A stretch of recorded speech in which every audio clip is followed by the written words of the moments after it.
Football night in Riverside, Week 10 takes us to the Sun Belt for the matchup between the Trojans and the Eagles. Heavy playoff implications on senior night here at Arlington High School once again. Alongside the Hall of Famer Jeff Gore, my name's Ghazal Hassan. And Jeff, our friend Travis Carter, who's the head coach over at Hillcrest, he's kind of like that old police song. He's caught between the Scylla and the Carbides. They need a win to get into the CIF playoffs. They're going to have to do so shorthanded. Last week, their defense helped them out a little bit. They forced 3 turnovers, got a little bit close, but they couldn't finish the job against Rancho Christian. Well, they're going to need a lot of the little man, Fajardo, and Richards. Those 2 guys are going to have to step in. They've lost their quarterback. They've lost their running back. Those 2 guys are next men up. All right, moving over to the Eagles of Valley View, much simpler equation. They win and they're in. What that means is they'll have the 3rd automatic qualifier out of the Sun Belt, their first trip to the CIF playoffs since back in 2017. Eric Martinez, their first-year head coach, he came over from Diamond Ranch doing a great job. In his 8 years at Diamond Ranch, there were 7 CIF playoffs, and his team was in 5 of them. They base their production on their defense, led by Jarvis Williams. He's their big defensive tackle. He plays some offensive tackle as well. Very hard team to run the football against. They're very sound defensively. Well, I'll tell you what, it is all Jesse Vega. If I'm talking about this team, he can play offense, he's their playmaker, and he's also their man on the defensive side of the football. So it is going to have to be Jesse Vega is going to have to step up. Heavy playoff implications tonight on senior night. It's Hillcrest against Valley View coming up. 3rd member of our broadcast team is Nick Rice. You'll hear from him shortly. It's the CIF on Riverside TV.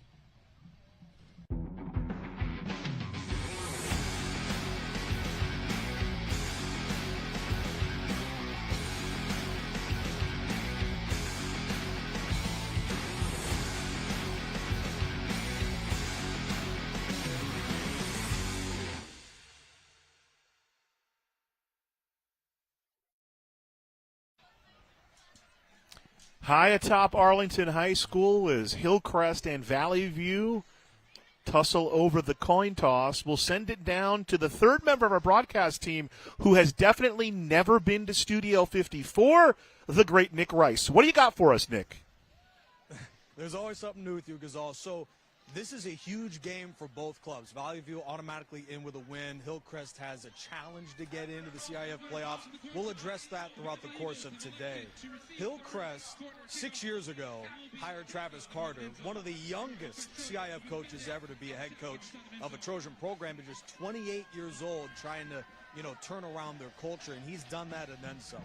4 winning seasons in 6 years if he wins tonight, and his 33 wins is already the 3rd most in that time span of any program in the city of Riverside. More than Notre Dame, more than Arlington, more than King and Pauley, 2 teams fighting for playoff spots as well. Hillcrest has more than all of them, led by Travis Carter. So this program has been successful for years, and this will go a long way, a win tonight, towards solidifying another playoff spot. Guys? Thanks, Nick. And disappointing is a strong word, but I know when I was talking to Coach Carter, he's always going to be positive. This team got off to a 5-1 start, or 5-2 start. Their only 2 losses were to undefeated teams, were Ramona and Hemet. And obviously they've got hit some injuries.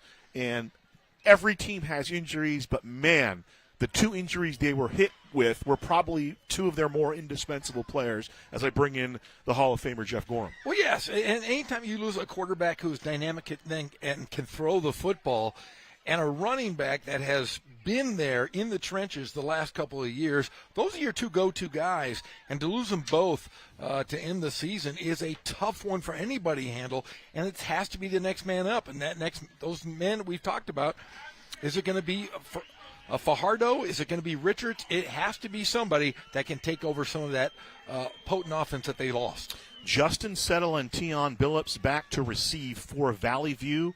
The Eagles come in 5-4, 2-2 in league play. Amar Solis teeing it up to kick it away for Hillcrest, who will start on defense. Mention in the opening comments, they did force 3 turnovers last week. In their loss, they ended up losing 30-21 against Rancho Christian, even though the Eagles rolled up about 500 yards last week. Well, yeah, I mean, that's another situation. Rancho Christian has based their entire offense on two players, and they have been very good offensively the last 4 games.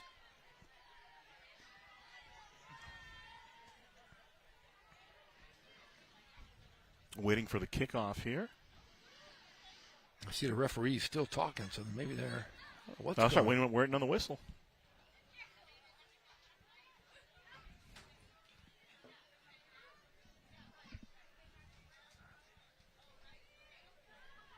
All right.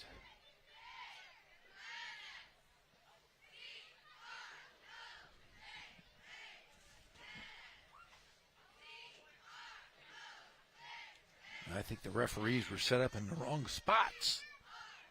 Well, Travis Carter coming over.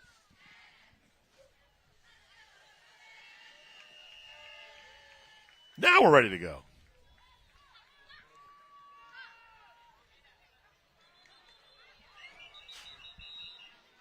Oh, no, we're not. Let's do it again.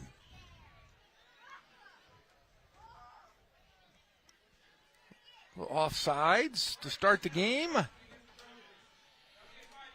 Wow, already a 5-yard mark-off. So we'll kick it again. Well, we won't. Amar Solis will kick it again. He plays for Hillcrest. So the light kits, the light uniforms, the gray uniforms for Valley View, they look sharp. I love them. I think they're sweet looking. I can't check out the helmets. Reminiscent of the old Rancho Verde uniform. Remember back in the day, Rancho Verde would have kind of a similar color scheme. Kind of Ohio State-ish. Maybe a little Eastern Washington. The helmet looks like the Wilson from Castaway. From the 13, running it back. This is Justin Settle, and Settle dives over the 30 to about the 32-yard line, and that's where they'll start it off. 19-yard return, and that's where Valley View will get it going. You mentioned him in the open, Jesse Vega. He's a quarterback. He's a safety. He's a quarterback. This is a very senior-heavy team, but he is a junior. He's one of those guys that are back next year. Talked to his coach, Eric Martinez, said, hey, Jesse's a great athlete, and he only comes off the field when he asked me to. Otherwise, he's going to be on the field, be it offense, be it defense, starting safety on the defensive side as well, and he's done a nice job for them. They rolled up nearly 400 yards last week against Poly, 270 of them coming through the air. So Cologne split out to the top of the formation, 2 receivers to the near side. Adjusting and split out to the near side here is Kyle Winston for the Eagles. Cologne, vertical motion. They'll toss it back to him, trying to cut back inside, and down he goes, maybe at the 30-yard line. Robert Bustamante and combining on the hit with Gustavo Martinez. Both were honored in the pregame senior day ceremony. Yeah, and that toss back, they went about 10 yards behind the line of scrimmage before they really started the offense, and it looks like they might have lost a bit. So you had to run 12 yards for no gain. 2nd and 10 coming up, and we talked about it in the open, Jeff. This defense, it's a lot for them to handle, but they're going to have to handle it if this team expects to get to the postseason.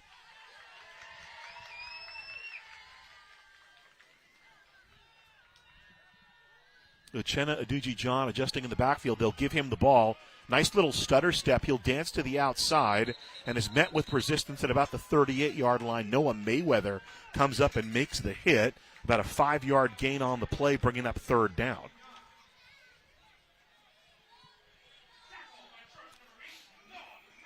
Robert Lozano had his nose around the football as well. It's a 3rd down coming up. He is a big, big running back. He's got some Earl Campbellness to him. Returning leading rusher for the Eagles from last year. Vega to throw. Has some time. He'll drift to the right side. Now it closes up. Bustamante there, and he'll be short of the 1st down. Bustamante tackles him just over the 40-yard line. Let's see what they do. It'll be 4th and short.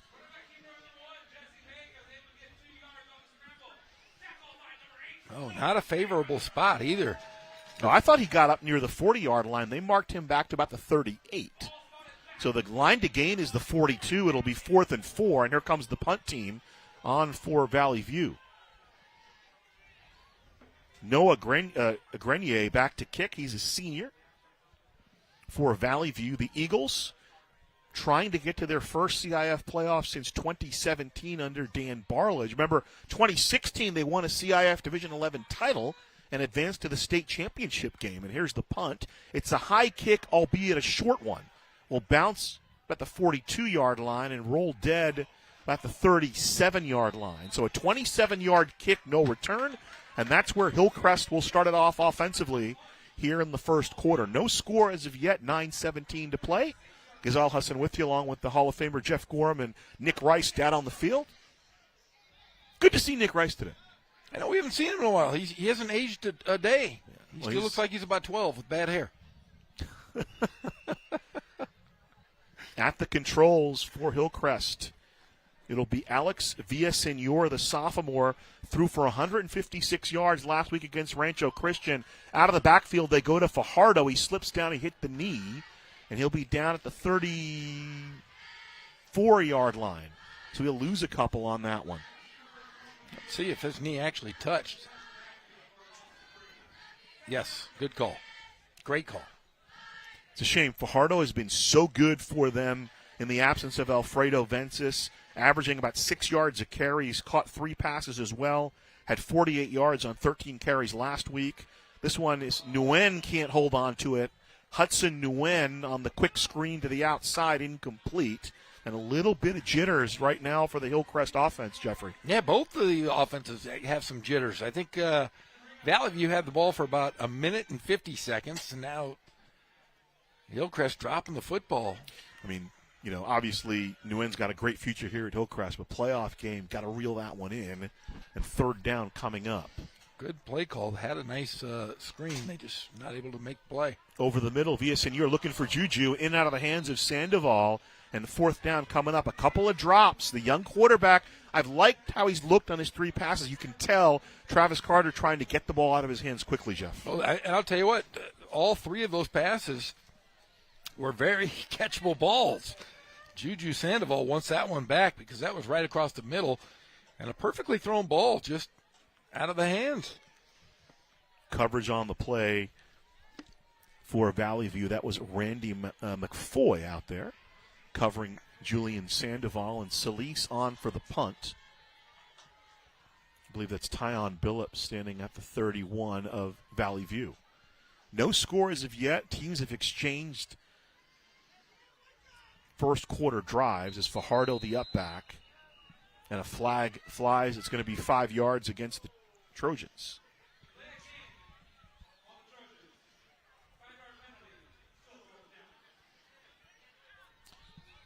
So you know our dear friend John Ramey, who's the voice of Nevada football. I do. Done a couple games for Scott here on Riverside TV. He is a bit of a numbers extremist, legible numbers extremist. And one of the things he asked for is shoulder numbers. And I understand that now with the light number on the light gray jersey, sometimes a little tough to see. Line drive kick.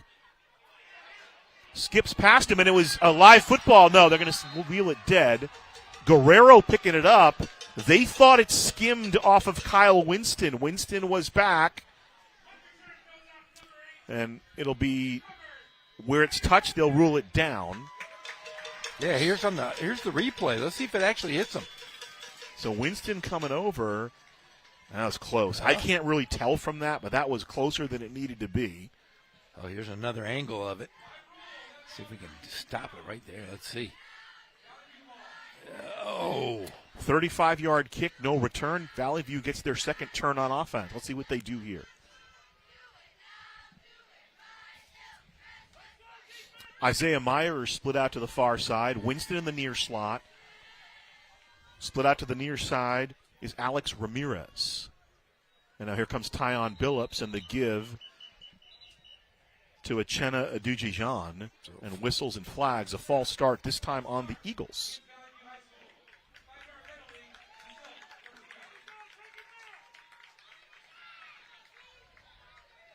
So first penalty on the Eagles. Got a chance to chat with Eric Martinez, their head coach. Very nice man. He was an 8-year head coach over at Diamond Ranch. Really wanted to stay, but, you know, you're a teacher, Jeff. You understand this. They couldn't figure out a teaching position, and Valley View could. And he was really torn, but he said, you know, I got to think about my family. Here's the handoff up the middle to Ajuji John into just a cavalcade of Trojans that drag him down. About a 4-yard pickup on the play, second down coming up.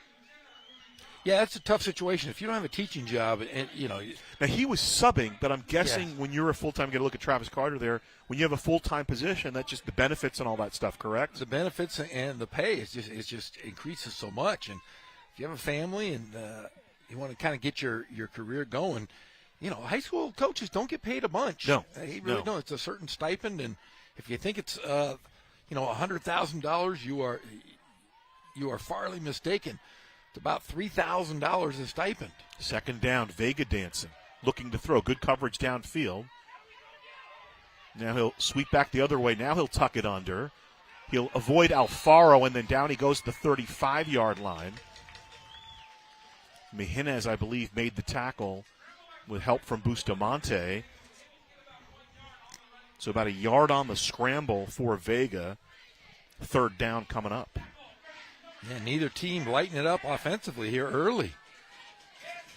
We talked about what they need from the defense.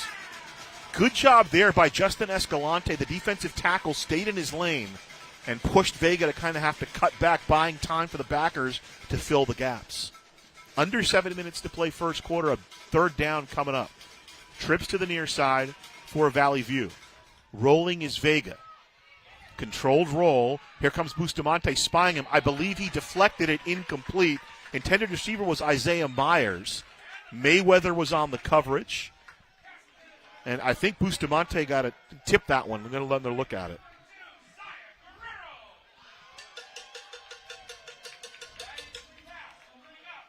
Bustamante spying the quarterback. And I think he redirected that. Here comes the punt team on.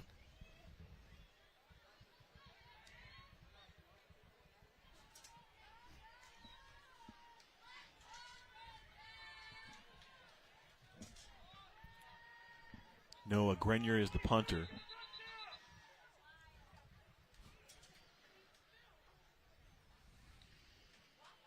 So far, our penalties have been non-playing penalties. Is it too much time?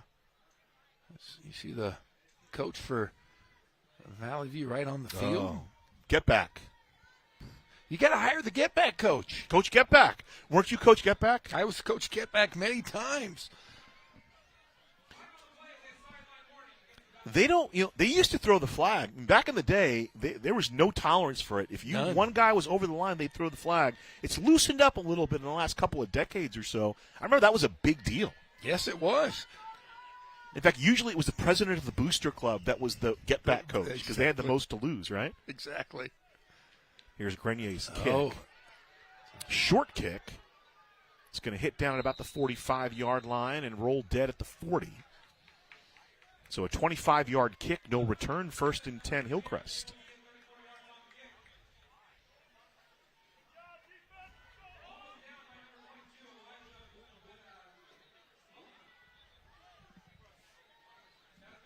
Oh, so it hit Buelna.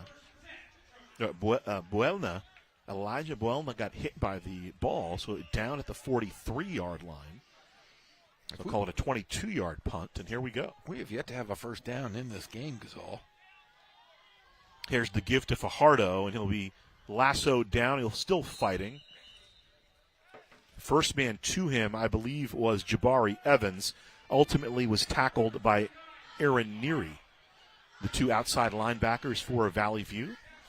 Couple of yards for Fajardo. Gets over the 45 to the 46. Second down coming up. Shaw split to the near side. Inside of him is McDowell.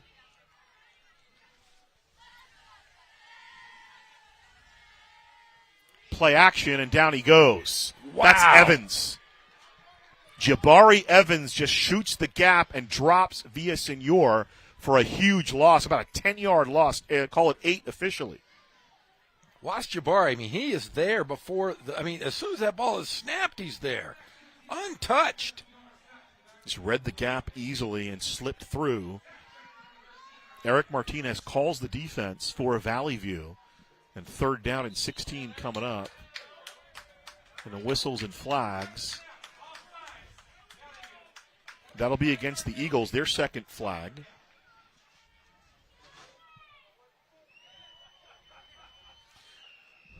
So the ball up to the 43-yard line now, 3rd and 11. Sandoval split to the far side, near slot McDowell. Split to the near side is Nicholas Shaw.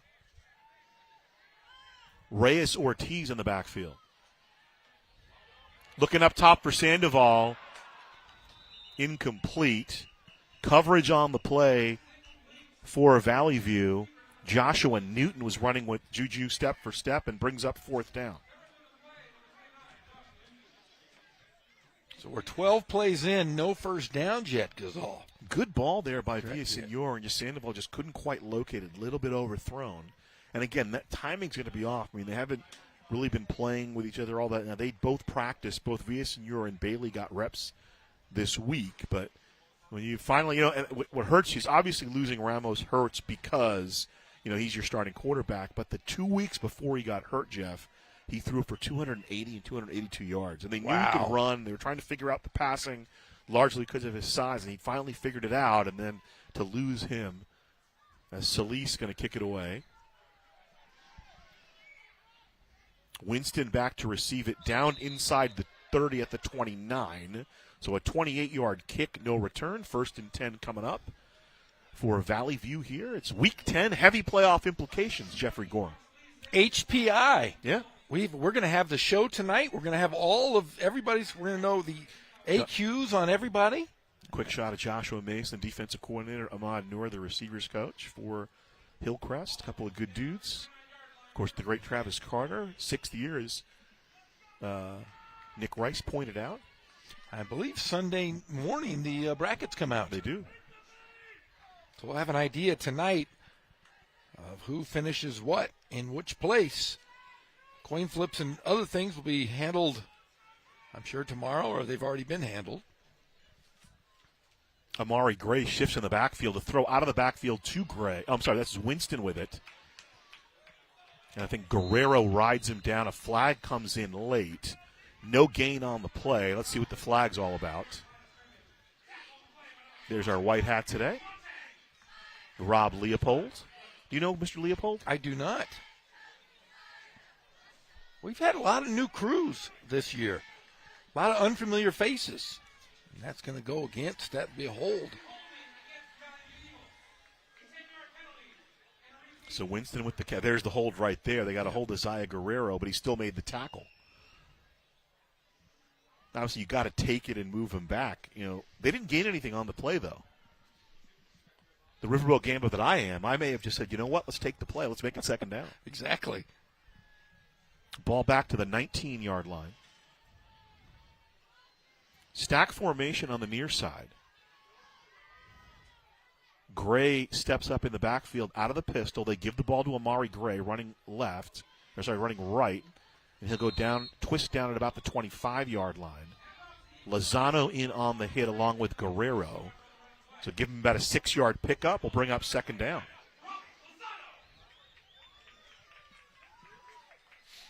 Because all the way this game's going, it's going to be like a breakaway play that is going to change the complexity of this game. Both teams playing great defense here to start.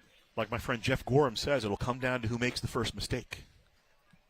Exactly. As my friend Pep Fernandez would say, he's looking at a slobber knocker here. Oh, I don't like slobber knockers. I want to see us score some points. Myers, Winston, Ramirez to the near side, and the flag comes in. They may have an extra man on the field. They did have an extra man on the field. Yeah. Because I thought they were good. They had 5 receivers in the formation. They were going empty. Then I saw the running back, and I'm like, wait a minute. Or as they say, what does Shaggy would say? Zoinks? Zoinks? The great Scooby-Doo cartoon. I'm not a big fan of the new Scooby-Doo. It's the old ones are the best. Oh, it's terrible. You would have gotten away with it too, Jeff. It hadn't been for those meddling kids and that dog. Vega rolling. Over the middle. He's got a man. Incomplete. And Isaiah Myers, big size guy, 230, 6'2", just out of the hands. It's funny. When I was talking with Eric Martinez, I was saying, "Do you guys do it?" Because he was always telling me the joke that his offensive coordinator, Coach Mike Esquivel, and he's like, "I'm a defensive guy. He's an offensive guy." Another look at it. I like to run the ball. Esquivel likes to throw the ball. And so I said, do you like anything? Do you guys do anything with the tight end? And he goes, yeah, we do have two guys, and he mentioned Myers, one of the tight ends. We usually just split them out. Third down coming up. Line to gain is the 39. Vega stepping up. Vega airs it out. He's got a man, but it's overthrown, incomplete. Mayweather on the coverage. That was Tyon Billups, the intended receiver. Mayweather may be one of the best cover corners in Riverside, Jeff. Well, he's been great all season long. I mean, we've talked about it. I think we've covered 5 games now with Hillcrest on the season. And, he's the one guy we talk about a lot defensively. Mayweather last week had an interception, a pass defense. He has 3 picks on the year. 2-year starter at defensive back. Fourth down, punt coming up. Grenier gets it away. The fair catch called for a 30-yard kick and no return. Is that Fajardo? Yeah, Fajardo calls for the fair catch at midfield. And good field position.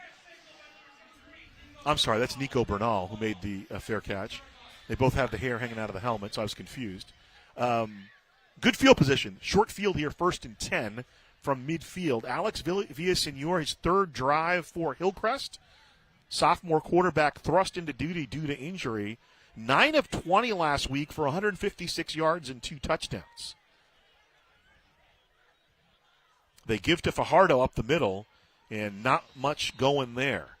Fajardo runs right into Evans, and then Neri comes over to clean it up. And this is a hard team to run on. Here's the interesting thing. Last week, Poly was able to run the football on him. But for the previous 5 weeks, they've allowed less than 50 yards rushing. I was going to say neither team today is in positive yards yet. We know how good Poly's offensive line can be at times. They swing it out to Sandoval. Nice block there by Hudson, but Neri's got a hold of him around the ankles and not much. They'll mark him up to the 47-yard line, so a 3-yard pickup on the catch. Sandoval's first catch, and the defensive have really gotten wise to Julian Sandoval. He's making catches, but not for many yards, and there you go right there. As soon as he has the ball, 1, 2, 3 gray shirts right in his vicinity. And Aaron Neri brings him down. 3rd down and 7 coming up. Can we see a first down? Near slot McDowell when split out to the near side. Sandoval in the far slot. Reyes Ortiz is going to take the ball on that painted lion at midfield and drive forward short of the first down. They'll mark him up to the 44-yard line, so 3 more yards for Ortiz.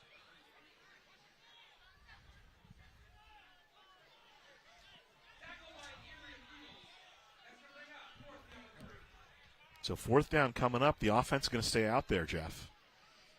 Well, this will be the first down of the game if they can get it. If not, it's tight bunch formation, play action. Out of the backfield to Fajardo. Got the first down and more. Finally down on about the 32-yard line. Nice design play. Tackle made by Bronson Pulu, the freshman starting at middle linebacker. So about a 12-yard pickup. They get it down, and Fajardo, they slip him out of the backfield, Jeff. Well, it took 11 minutes for the first down of this ball game, but a big play there from Fajardo. Big 4th down conversion. Fajardo spins off the contact and then drives forward for about a 7-yard gain. Pulu makes the tackle on the play. Maybe that's what gets him going. Talk about you're an old scorer. See the ball go through the net a little bit. Maybe that's what Villasenor needed for a little confidence. And a timeout called by Valley View with 37 seconds left here in the first quarter. There's Louis Fajardo, a great story for the Trojans of Hillcrest. Yeah. Travis Carter coming out. Fajardo's, we've seen him, the last few weeks. We saw him, I think, 2 weeks ago versus Poly. I tell you, he spins better than any running back we've seen in the city this season.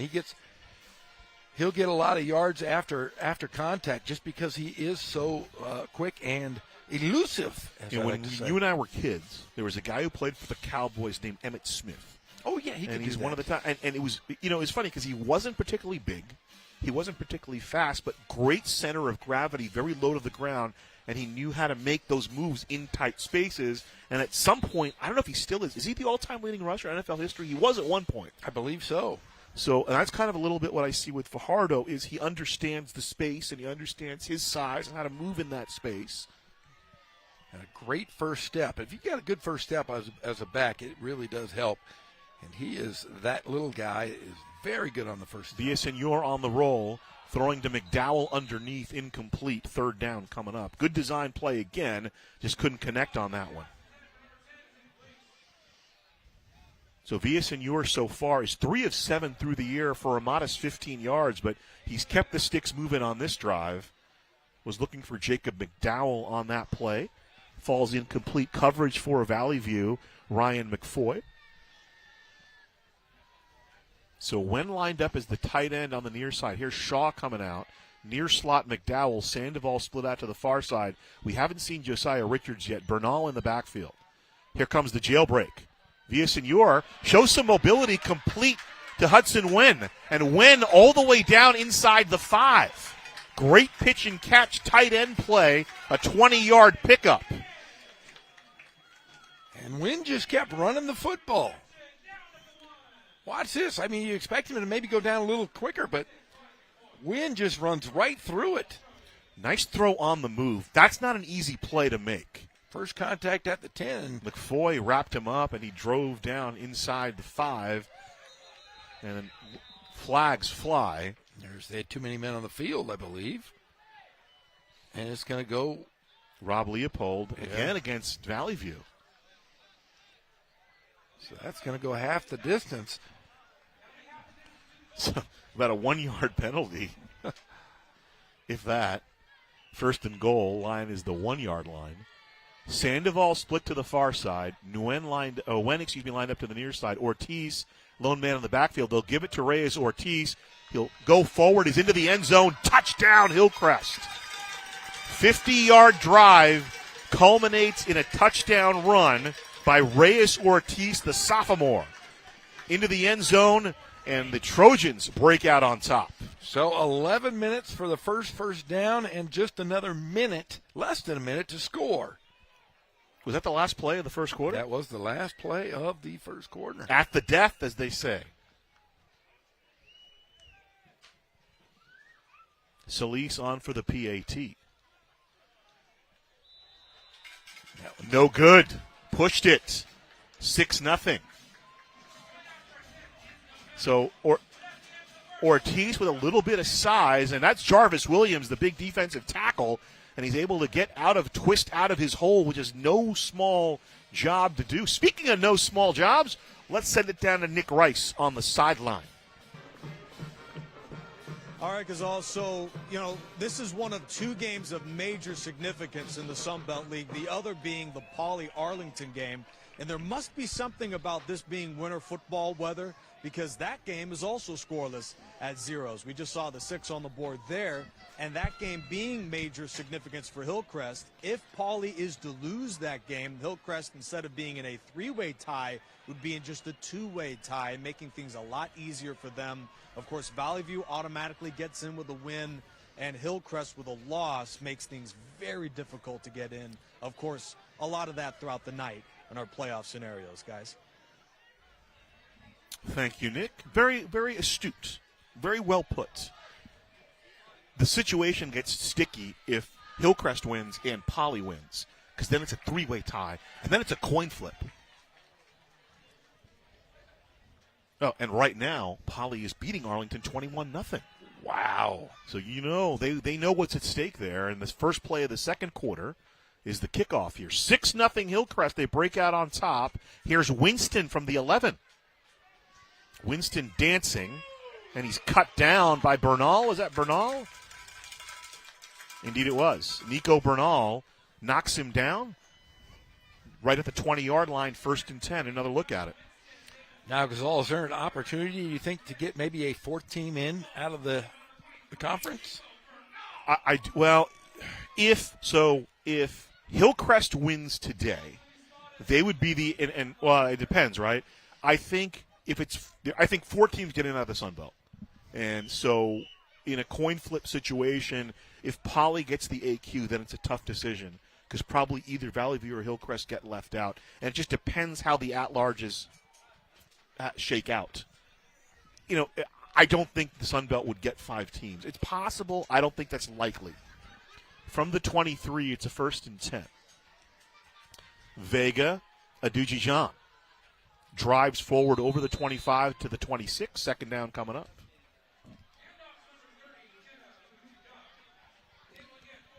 I mean, these are two teams that like to run the football. Well, I know Travis Carter would like to air it out, but obviously without his starting quarterback, he's going to play it safe. I think Villaseñor has acquitted himself well. Vega can air it out if he would like, but Eric Martinez is a stop-the-run defense kind of guy. So now we see Jarvis Williams there on the offensive line. I mentioned he is their top defensive tackle, just a junior. 2nd down. Adujijan drives forward close to the 30-yard line. 3 more yards for him. 3rd down coming up. We talked about Valley View, Jeff. They're a senior-heavy team, but Williams, kind of their leader on defense, and Vega, their leader on offense, who also plays defense, they're both juniors. 3rd and 3. Vega to throw. Vega dancing. He'll have the 1st down. Crosses over the 35. They'll mark him up to the 39. So Valley View gets their first down of the night here in the 2nd quarter. So they'll actually, I said 39. They'll put him at the 37.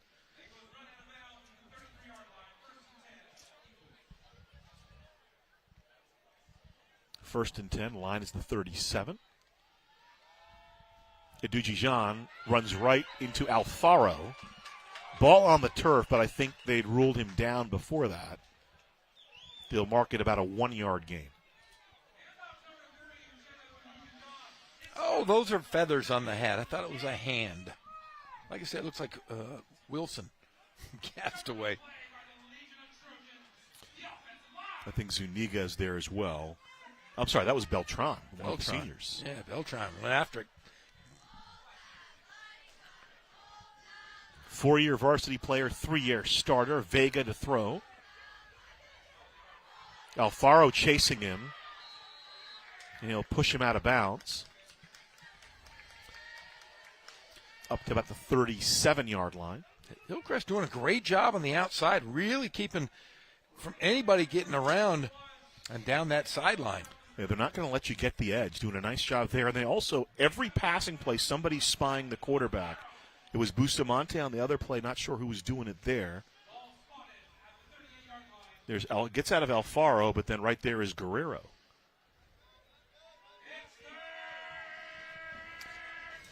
So 3rd and 9. Line to gain is the 47.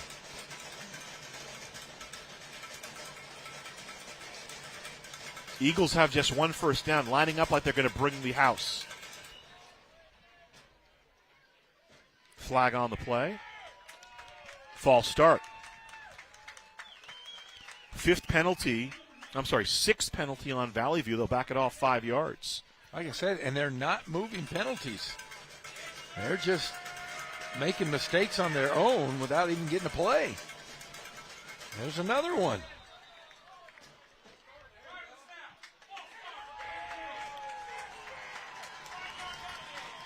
So I'm wondering if the right tackle was called up. We don't have a 77 on our roster. So he may be a late unless somebody's wearing a different number. Now, their left tackle, Alex Palacios, senior left tackle, big-time player, they're missing him for the year. So talk about the Hillcrest injuries. That was a big loss for Valley View. Vega sees pressure, dumps it over to Billups, gets by Ramirez, and then he won't get by, is that Mayweather? I'm sorry, that's not Mayweather, it's Martinez. Gustavo Martinez makes the tackle. And a flag on the opposite side of the field.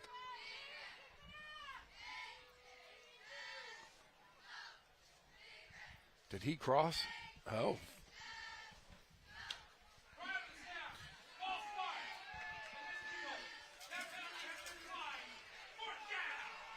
So they'll take the play, which is about a 6-yard gain to the 34. They'll decline the false start penalty.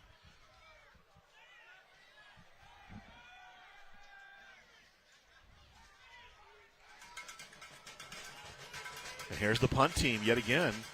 Bernal, the receiver for Hillcrest. Hayden Snyder runs on for Valley View. 4th down coming up. Oh. Nearly blocked, and here comes the flag. It'll be downed at the 47-yard line. I think that'll be running into the kicker. Oh, wow, they're going to call it a roughing. And if it's a roughing, it's a first down. First down, they did call a rough. I should be clear on the rule. There may not be the 5-yard option in high school. I guess they ruled he wasn't going for the football. So a 15-yard penalty. Flags came out immediately. So a big 15-yarder keeps the drive alive. The defense had gotten off the field, and now they'll have to run back out there. Yeah, that's a huge mistake by Hillcrest. I mean, that's a giant mistake. You have the football on your side of the field if you don't make that call or you don't make that play.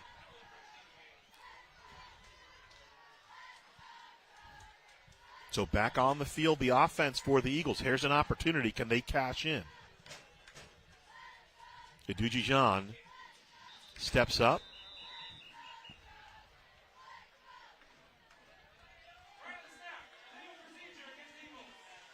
Wow. I'm running out of room on the stat sheet for all these false starts. 5-yard mark off, back to the 44-yard line of Valley View. Playoff implications here in Week 10.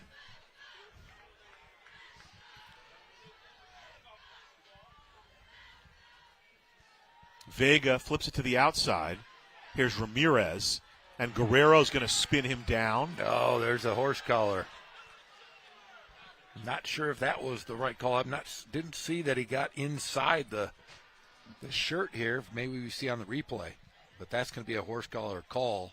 That'll be an automatic first down as well. Let's see. So here's Guerrero. Oh, I don't think that's let's see here. I don't know if he gets inside or just the jersey. I think he should get the jersey. That was his jersey. That was not underneath. Didn't get the pads at all. So a 5-yard completion to Alex Ramirez and then tack on 15 more after the penalty. We're into Hillcrest territory. So 30 yards just in penalties here on Hillcrest on this drive. Well, the big one on 4th down, that really hurts you. Uchenna Adujijan right up the middle, pounding, driving. Finally twisted down on the play by Nathan Salazar. He'll bang up to the 30-yard line. 6 more yards for Adujijan. That's probably the best run they've had tonight.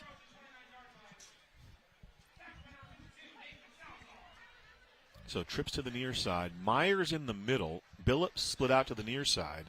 They'll give it again to the big man. He gets by Salazar there, but then runs into Mejinas. They'll mark that up to the 28-yard line, so give him a yard on the play.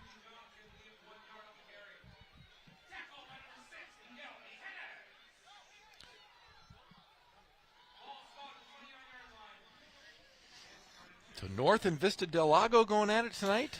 Yeah, Ravens 14, Huskies 7. And North has struggled a lot this year. I'm sure they'll turn it around. Coach Vaiapulu coming next year.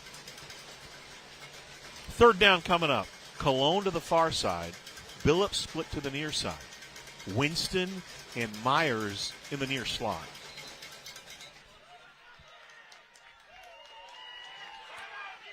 And Valley View called the timeout, so no flags. The timeout called on the play. 3rd and 2 coming up, 7:11 to play here in the first half. My name's Ghazal Hassan. He's the Hall of Famer, Jeff Gorham. Nick Rice on the sideline as well. Hey, I got to tell you, you know what's going on this weekend, Ghazal? Is Dia de los Muertos. and it's going to be happening downtown Riverside. 80 vendors are going to be there. It's going to be the street will be closed down on Magnolia between 14th Street and University. Come on down November 2nd and 3rd. It'll be Saturday and Sunday, the Day of the Dead, Dia de los Muertos. Here's a bunch of I didn't know it was Dia de los Muertos until I got in the car today. An interesting thing. So Dodgers World Series parade today in downtown L.A. It is also Fernando Valenzuela's birthday, and it's Dia de los Muertos, all coming together on the same day. Very interesting. Did you see did you go to the you're a New York Yankee fan. Yeah, but I got out of L.A. I knew the parade was going on, so I got out of L.A. as quickly as I could this morning. There's like 1 million people down there. 3rd and 2. It's like the Festival of Lights. Vega's going to take it himself. First down and more. He'll spin down about the 20-yard line. Bustamante with the tackle. So inside the 20 to the 19. What do you call this conference again? Is it the Fun Belt? The Fun Belt. I think that we need to change it to the Fun Belt. So 1st and 10, line is the 19. Trips to the top of the screen. Adujijan takes the ball. He's going to veer left. Drag a couple of tacklers. He'll pound down. And another flag comes in. A hold. So he got about 4 yards on the play, but it's all going to come back. 10 more yards. That's the 9th penalty on Valley View, and probably 6 of those are false starts.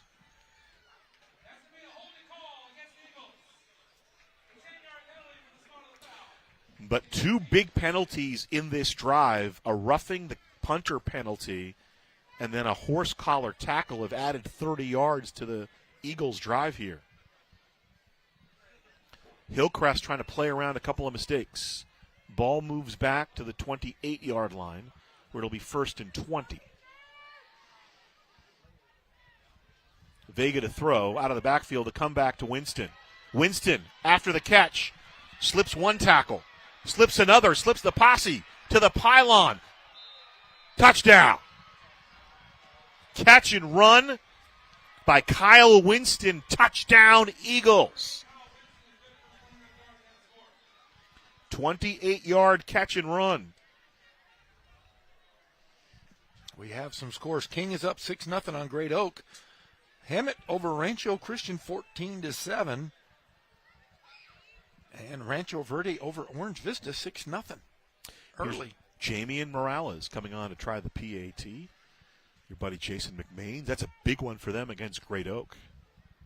They win that, they get the automatic 3rd AQ. And it's good, and 7-6. So the PAT and a key mistake on special teams, and now Valley View has the lead. Great job by Winston, kind of swimming against the stream. Bernal, the last man to beat, and he gets by him.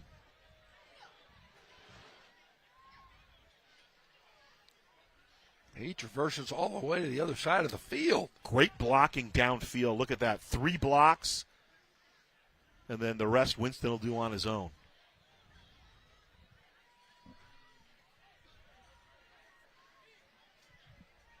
Kyle Winston to pay dirt, and it's 7-6 Eagles. And both these teams know what they need to do. We mentioned it at the outset. The Eagles win, and they're in. It would be their first CIF playoff since 2017. They'd be the 3rd automatic qualifier out of the Sun Belt. If Hillcrest can come back and win this one, depending on what happens in that Poly-Arlington game, a 2-way tie, a 3-way tie. If they were to win and be in a tie with Valley View, they would get the 3rd AQ on the basis of head-to-head. But if Poly, and they're leading 21-0, if the Bears hold on, then that complicates things a little bit. Who was that who wrote that song? Was it Avril Lavigne? Oh, yeah. Why you got to go make things so complicated? Is that Avril Lavigne? Yeah. You see, you're a music guy. I just remember the Weird Al spoof, which I can't say on the air, obviously, but here's the return. This is Bernal from the 20. Nico Bernal's got a space. He's got room, one man to beat. and finally brought down. I think the kicker stepped in front of him there, all the way down to the 23-yard line. So a 57-yard kickoff return for Nico Bernal, and the Trojans knock it on the door here. Yeah, great return, like you said. I'm sorry, 47. Look at Shaw. Great block by Shaw down the field. That kind of sprung him. Well, he ran right by the kicker. He actually got by the kicker, but the kicker slowed him off enough to where one of his buddies could grab him. In 1st and 10, Villasenor to Shaw in space. Shaw splits the defenders and spun down at the 20-yard line. 12-yard pickup on the play. First catch for Shaw.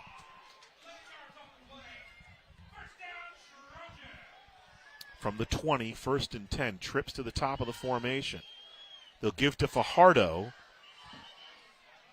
Dujijan slips in the middle, and then coming over top, Sefa Leavasa making the tackle.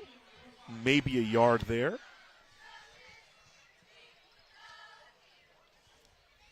Alfredo Vences, starting running back, not available, so Louis Fajardo has stepped in admirably for Travis Carter and the Trojans. It was a loss of 1, so call it 2nd and 11. Alex Villasenor, the third quarterback to play for Hillcrest on the year. Play action. Villasenor gets it out of his hands quickly, and Sandoval can't hold on to it. McFoy on the coverage, 3rd down.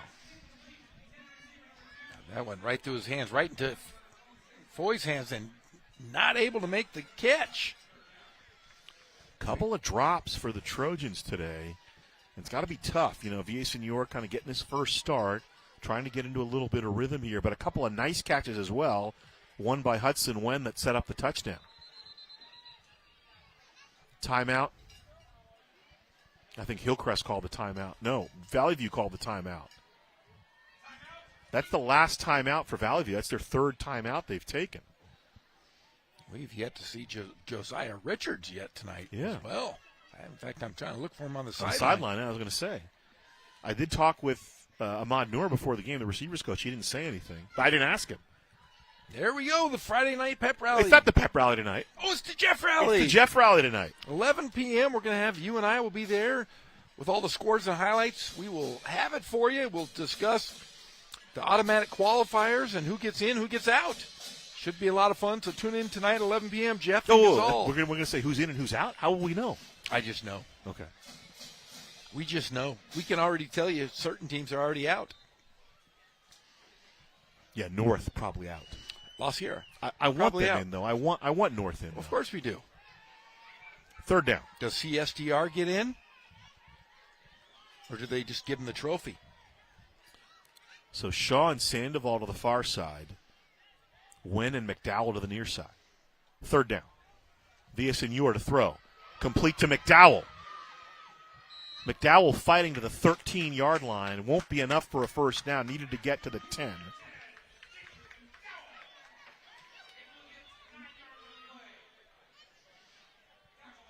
Whenever McDowell makes a catch, Jeff, I think of Louis Anderson. Remember Coming to America? Yes, McDowell's.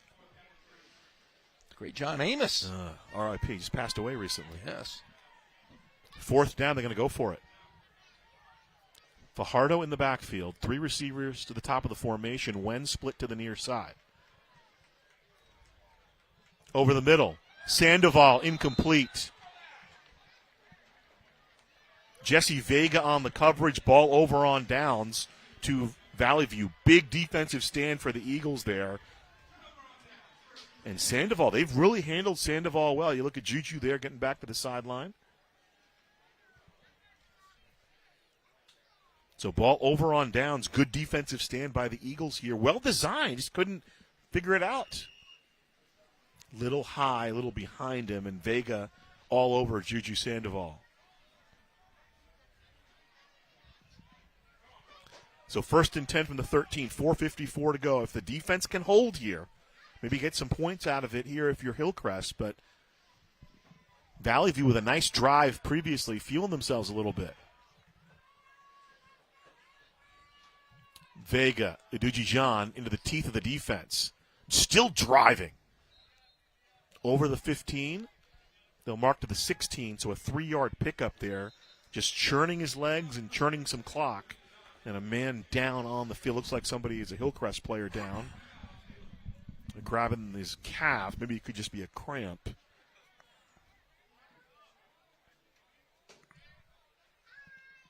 So 4:41 to play here in the first half. 7-6.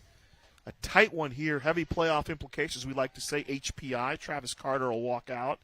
Get a look at his player, make sure he's okay. I think that's Jaden Nieto, maybe? Zuniga, right? No. Nieto. Jaden Nieto? Yeah, Jaden Nieto. So did you hand out candy last night, Gazal? I did not. What? We don't get. Did you turn off your light? No. Well, I didn't turn off my light. The lights, like the lights out on the balcony, don't work. But remember, I live in a third-floor walk-up. Oh. So no matter how much you want candy, although, they're kids, they like climbing stairs. I had over 1,000 yesterday. Yeah, because you live in stately Gorham Manor. There's a lot of people showing up. I went through like $200 worth of candy. I don't know if I'm going to do it again. I'm going to go dark next year. I can't go dark. I sat out, though. I had my 2 pumpkins that the boys carved. So your mistake is that you give good candy. I give great candy. So, once the word gets out, they're always going to get to your house. Somebody handed out ramen last night. What you need to do is, hand out, Zagnut, and then you'll be done by 7:30. The same guy hands out – last year he handed out full boxes of cornflakes. This year he gave ramen to the kids. Second down. Vega taking it himself, calls his own number. Right up the middle, slips the posse over the 30. Finally, over the 40-yard line, Bernal will bump him out of bounds after a 27-yard pickup. And this is going to come back. It's all going to come back? Yeah, it's going to be a hold. The 10th penalty already on Valley View. So 7-6 game. There you go. Yeah. Clearly, poor Mr. Escalante being held. He wasn't able to stand and deliver on that one, Jeff. No, he was not. Somebody was grabbing him. He was grabbing, fell.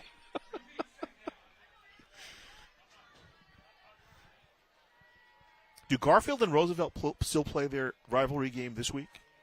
Yeah, did they play it this week or last? I thought it was last week, maybe. Don't they play at a really nice stadium at East LA, right? Yeah. And they play at ELAC. They do. At the ELAC Stadium. Yeah. That's a great stadium. Already the 10th penalty on Valley View. Now, I think 5 of them have been false starts. And one of them was a 1-yard penalty.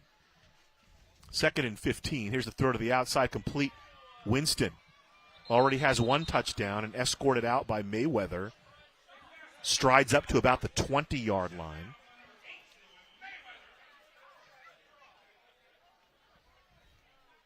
I don't get it. They're moving because they didn't reset the sticks properly is what happened. So it will be 3rd down. The chain gang. So that's why we need Yancey. Yeah, that's why we need our guy Yancey Dotson. He would never make that mistake. Nice little move by Winston and just enough by Mayweather to bump him out of bounds. So is it the a ball first up down? to the 20? No, it's not because they have the original line of scrimmage was the 13, and now they're going to move back. So it should be a 3rd and about 2.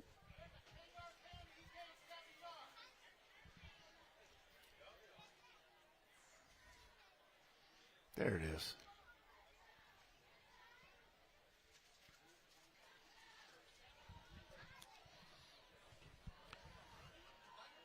So line to gain is the 24, and they're at the 21. So 3rd and 3.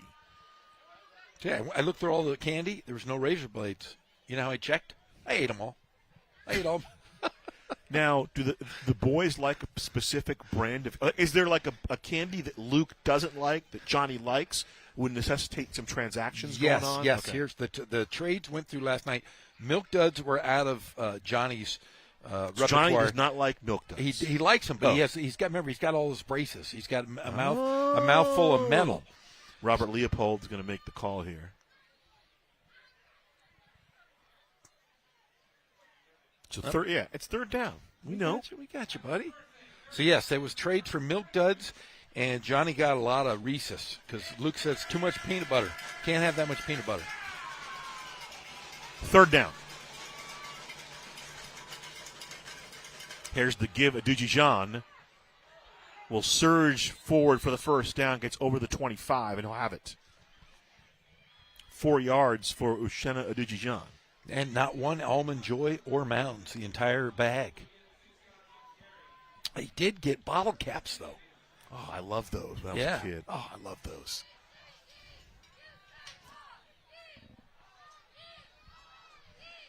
First and 10, line is the 27. Here comes the pressure. Vega off to the races. Bustamante there to spy him. He'll still get over the 30 to about the 35. So 7-yard run on the play for Vega.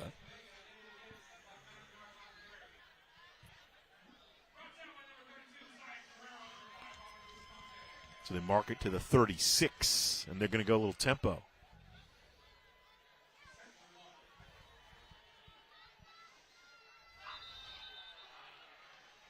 And the Cadence catches Hillcrest. They'll have a penalty for jumping offside.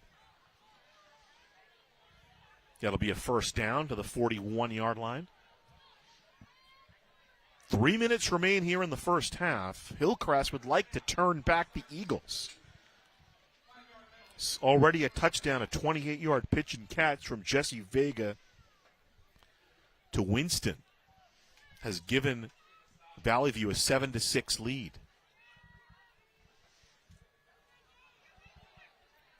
Vega going to throw.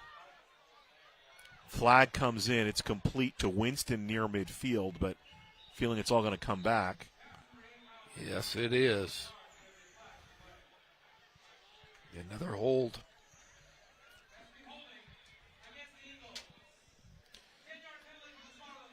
So that's 11 penalties for 71 yards against Valley View here in the first half. And on my little stat sheet, I only have space for 10 in the first half. I have to do math in my head. So King now in front 18-0 over Great Oak. And that's on the road. That's big for Jason McMains. And Vista Del Lago up 21-7 over North. Ravens need that one as well. They're probably going to be an AQ. Hammond up 21-7 over Rancho Christian. That's the league championship game. Bulldogs, they're really excited about the Bulldogs at Hammond, Jeff. Ball goes back to the 31-yard line. Still a first down. Low snap to Vega, but he scoops it up. He's got time, but it's closing up. He's looking over the middle. He's got a man, and it's complete to Myers at midfield. Myers rolling, but here comes Guerrero to knock him down. Gets to the 46-yard line. 23-yard pickup on the pitch and catch. And just got an update, 7-6 Orange Vista over the Rancho Verde. Great job by Vega with his feet, and he finds Isaiah Myers. And good job by Myers to kind of come back to his quarterback, make himself available in some space. First and 10 from the 45 of Hillcrest. Vega looking, here comes pressure. He'll just burn the down. Second and 10. Lumbering in there was big number 75, Isaiah Davis. You got to look there, David Rodriguez, number 50.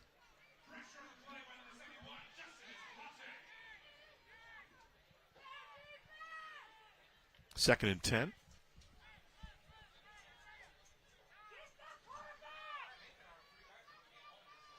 So Myers split to the far side, Winston in the near slot.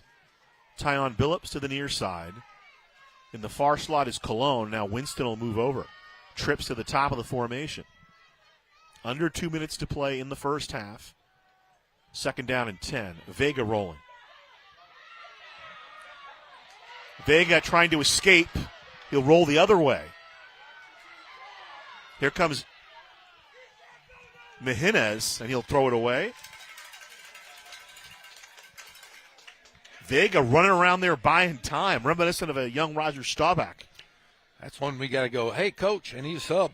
I'm tired. He just ran around for about 45 seconds. It's like they were running the system when you were at Norte Vista. So watch Vega here. Man, just really elusive, really escapability. I went Staubach. Maybe we should have gone Flutie.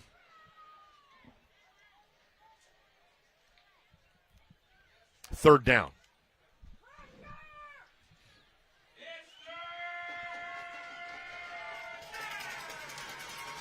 So trips to the top of the formation. Billups to the near side for Valley View on 3rd and 10 from the 45 of Hillcrest. Vega on a roll. Eddie there, but he gets around him. Vega right up the middle. Vega the first down. Gustavo Martinez will bring him down, but not before he covered about 14 yards to the 31-yard line of Hillcrest. Yeah, just give Vega some space. He just run around forever. Mentioned this is a senior-heavy team. He's a junior, and man, is he leading him. Plays offense as well as defense. So call it officially a 13-yard run, marked to the 32-yard line. Another first down for the Eagles. They're rolling. Vega over the middle. Intercepted. Stepping up and making the play, Joshua Garcia, one of the seniors, his first pick of the year. Huge play by the senior. Yeah, Garcia just turned around at the right time, and it was right there in the breadbasket. Not a loaf of bread, but a bread basket. I like that, Jeff. I mean, watch this. He just turns, and it's right there. I mean, it's a good ball right in front of Billups. Just gets in front of Billups, saw it, grabbed it. It moves, you go. Fajardo going to be knocked back into the backfield. Shenna Adujujan makes the play. Got a little break here. Let's go down to Nick Rice. All right, we'll keep it right here. Clock moving. Under a minute to play in the first half. 7-6 Valley View. Huge play by the defense. 3 turnovers forced last week in the game against Rancho Christian kept the Trojans in the game. Villasenor letting the clock tick down. No timeouts called as of yet. They'll just take a knee. So Hillcrest will get the ball to start the second half. And it's going to be 7-6 as the teams go into the locker room here. Senior night, week 10. We got a slobber knocker, Jeff. 7-6 Valley View leads after 24 minutes of football. We'll throw it down to Nick Rice. He is standing by with Travis Carter. All right, Coach, our guys are calling this a slobber knocker. It looked a little sloppy there at the beginning. What were your thoughts? Yeah, I mean, a lot of penalties both sides of the ball. So we got to clean that up. I mean, we're getting stops on defense. We can't have, the running into the kicker stuff there. That was a big play there. Extended that drive, and then, another penalty later on. So we got to clean up the penalties. We're playing well on defense. We got to, do something on offense. We got to get it going. So. Well, considering all the guys you guys have down, what are your thoughts of some of your backups and how they played? Yeah, no, they're playing their ass off. Excuse me, but it's next man up, and it's senior night. The kids are going to give it all they got. We got a lot of guys out. I'm sure they do too. It's high school football, so it's next man up, and they're going to give it everything they got. All right, best of luck, Coach. All right, and also Hillcrest Jr. Jaden Nieto. We saw him go down late in the first half. He has very little movement in his knee. In fact, I don't get a good angle here, but there's a chance he might actually not even be moving on the sideline. So his status certainly is up in the air, but just add that to the list of injuries this team has faced. But they're still in the ball game, guys, with 2 quarters to go. All right, Nick, thank you. Jeff, some thoughts here. 7-6 at the half. Playoff implications. What are you thinking if you're the locker room there at Hillcrest? What do they got to do for the next 24 minutes?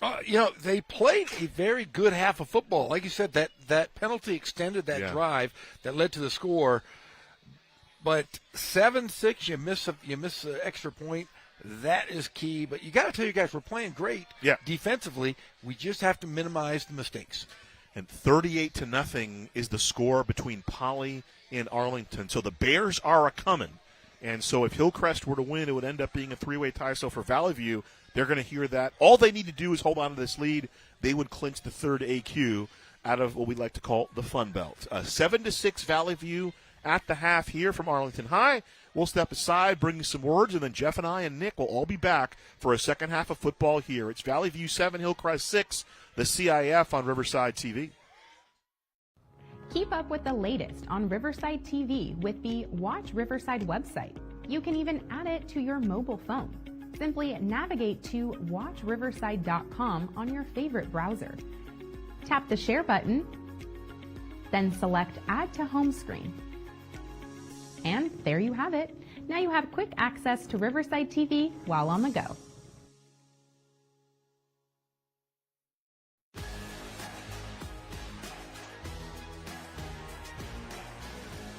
High school sports are one of the things that make living in California so great. But sometimes the behavior in the stands can overshadow our achievements on the field. I love it when my parents show up for me. But being booed for missing a play could be crushing. And remember that refs are people too. They're trying their best to call a fair and correct game. Hey, and enough with all the swearing. No one should feel insulted or ashamed because of their race, ethnicity, or gender. We should be able to hold our heads high after the match, win or lose.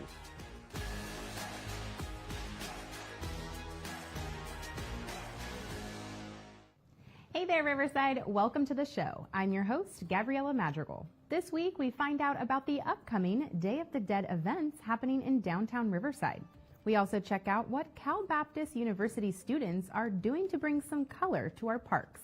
Plus, we get you ready for the holiday season with the award-winning Festival of Lights coming up next month. So hang out with me as I give you the details right here on Inside Riverside.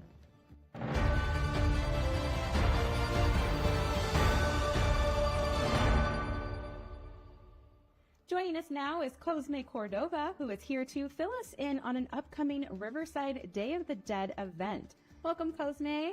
Please tell us the details on this event. This event is going to be actually a two-day event this year.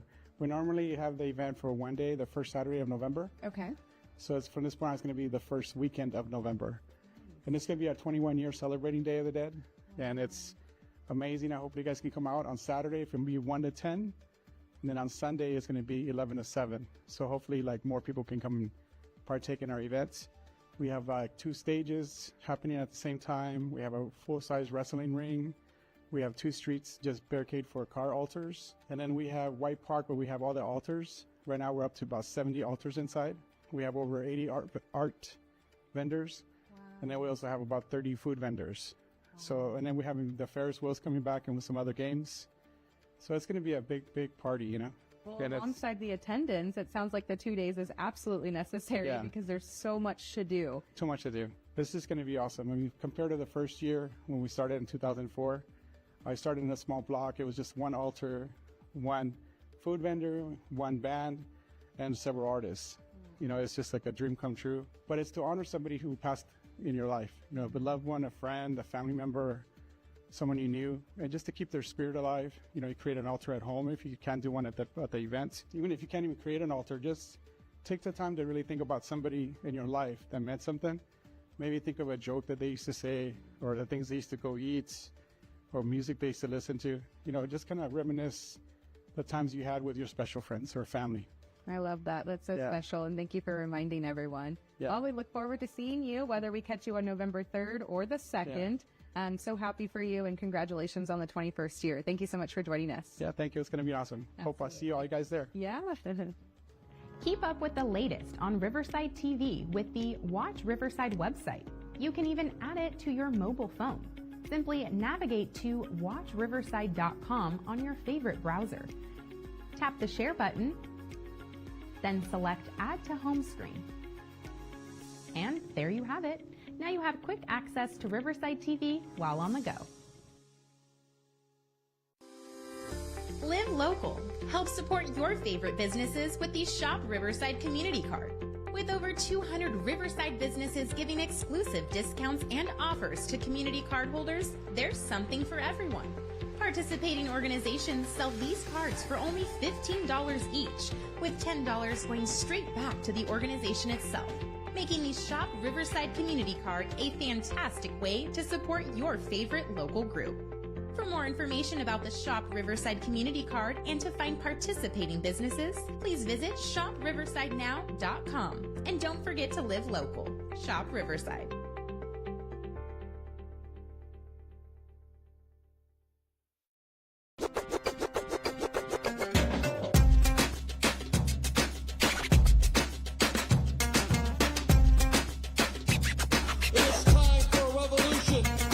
I'm Cheech Marin, and we're inviting you to reserve your spot for the inaugural showing of Cheech Collects. So get your tickets today. We're looking for you.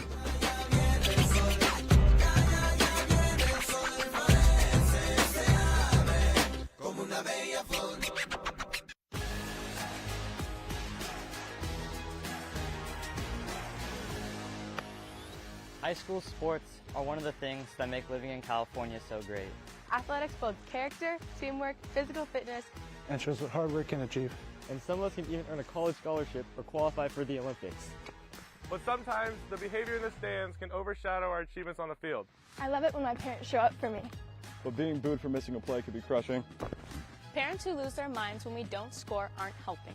It can actually be super distracting. We should be able to hold our heads high after the match, win or lose. and remember that refs are people too. They're trying their best to call a fair and correct game. Even if you may not love the call. Seeing and hearing people, belligerently be mean to you, it makes you not want to play anymore. It makes you just want to go sit on the sidelines and cry. Like, it's not fun. No one should feel insulted or ashamed because of their race, ethnicity, or gender. Hey, and enough with all the swearing. Anger has no place here. Thank you for being part of the change, and thank you for being there to lift us up.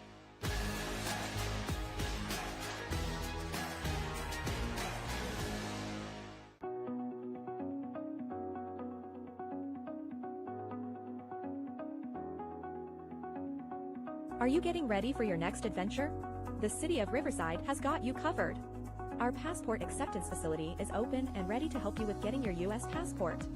Located at 3025 Madison Street in the Public Utilities Customer Resource Center, we're available to assist you by appointment Monday through Friday. Booking your appointment is easy. Just head to www.riversideca.gov/cityclerk/passport to schedule. And don't forget to check back frequently for updates on appointment availability due to cancellations. We can't wait to help you get one step closer to your next travel destination. To apply for a U.S. passport, first check out our helpful checklist. Then head over to travel.state.gov, the official website of the U.S. Department of State's Bureau of Consular Affairs. You'll find all the information you need, including the application forms and instructions, acceptable forms of identification, passport fees, and processing times. Don't forget to complete Form DS-11 before your appointment and bring evidence of U.S. citizenship, a government-issued photo ID, and a 2x2-inch passport photo, or have our friendly staff take one for you. If your passport has been lost or stolen and you are applying for a replacement, you must also fill out Form DS-64 and bring it with you to your appointment if you haven't already reported it missing online or by mail. If you're under 16, you'll need to appear with both parents or legal guardians, and if you're aged 16 to 17, you'll need to appear with at least one parent or legal guardian. If you already have a valid passport and are eligible for renewal, you can only do that by mail, but the Passport Acceptance Facility will be more than happy to review your application at no cost. To find out if you are eligible to renew and begin the process, please visit the U.S. Department of State's website. Once you've gathered all the necessary documents, head to our acceptance facility at your appointment time and pay the required fees. There are two separate payments required: the passport fee, payable by check or money order, to the Department of State, and processing fees, payable to the City of Riverside by cash, check, or money order. Look over our handy passport checklist for the list of fees, and remember to thoroughly review the confirmation email we send you before your appointment date. Keep in mind that the application process can take several weeks, so it's best to apply well in advance of your travel plans. For appointments and information, visit riversideca.gov/cityclerk/passport. Good luck and happy travels!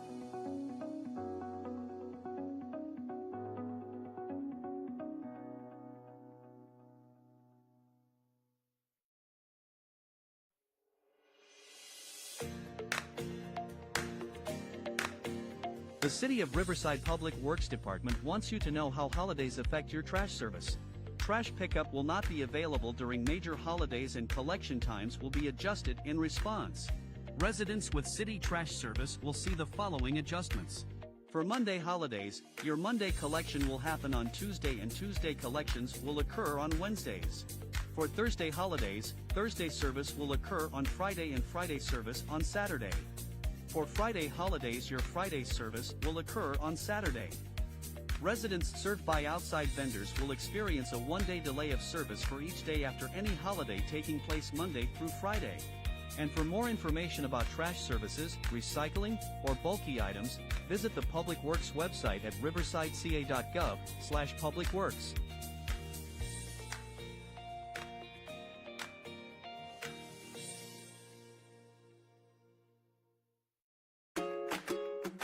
The Riverside Libraries have new hours and are now open on Sundays. Now you'll have more time to explore, study, and learn about the things that matter to you the most. The new hours for Arlington, Arlanza, Marcy, La Sierra, Orange Terrace, Eastside, and Casablanca libraries are Tuesday to Sunday from 10 a.m. to 6 p.m., while the Downtown Main Library is open Tuesday to Thursday from 10 a.m. to 8 p.m. and Friday to Sunday from 10 a.m. to 6 p.m. To find out more information about the new hours along with events and programs at the library nearest to you, visit riversideca.gov/library.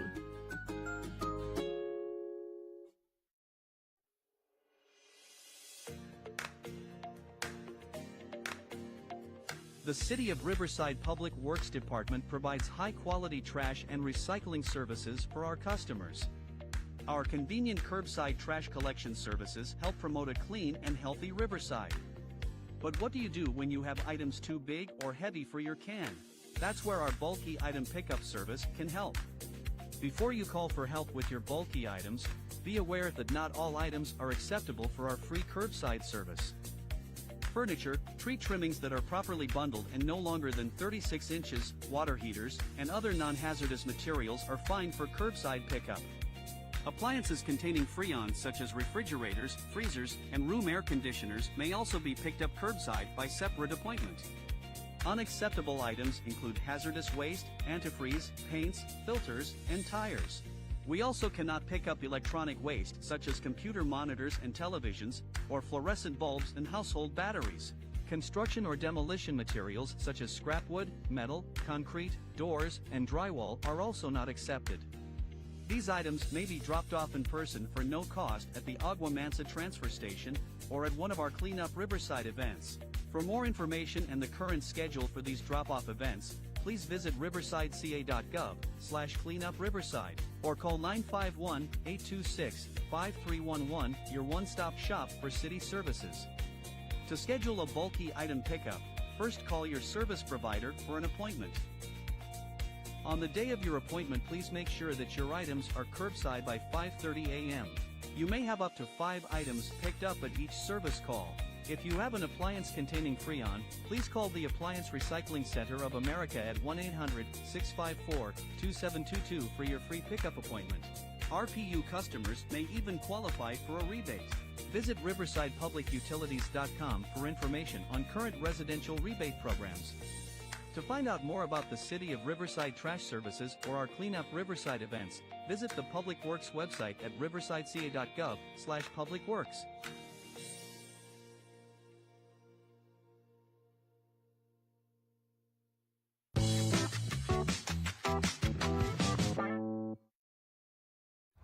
Well, it all started basically with my son, Joshua Unger. He's severely autistic. He was aging out of the school district, and this was about when he was around 18, but the school district keeps you till you're 22. We're sitting at home one day and we're talking about, well, what are we going to do once he actually is out of the school district? And we thought about it really hard, and at that time we were doing some backyard gardening.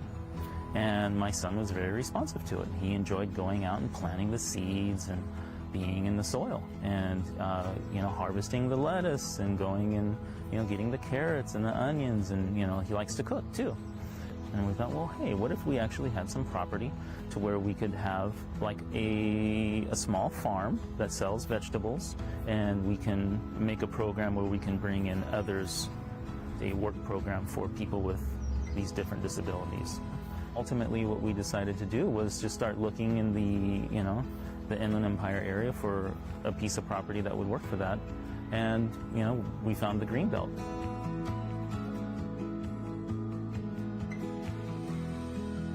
We try to implement as much organic material in the soil as possible. We're not using any pesticides or herbicides. We, have barn owl boxes. We have little birds' nests that we're planting so that they'll eat some of the bugs, and we also encourage predator bugs, like ladybugs. Our operation is at that point where we're turning a corner. With the high tunnels going up, we're going to be planting tomatoes in there. There's a lot of little things to maintain with tomatoes. we're kind of transitioning from a point where we were just focused on this small little corner of the property, kind of educating me. And then now that we have some systems in place that I feel are successful, we're going to expand that across the center part of the farm here, and we're going to be putting in a little farm stand that we can sell some of these vegetables with, and that will provide additional tasks for the workers with disabilities to fulfill. One of the ways that we reach out to people is on Facebook, and it's Gable Farms. Just Gable Farms, and you can search it in Riverside, and that's an easy way to find us.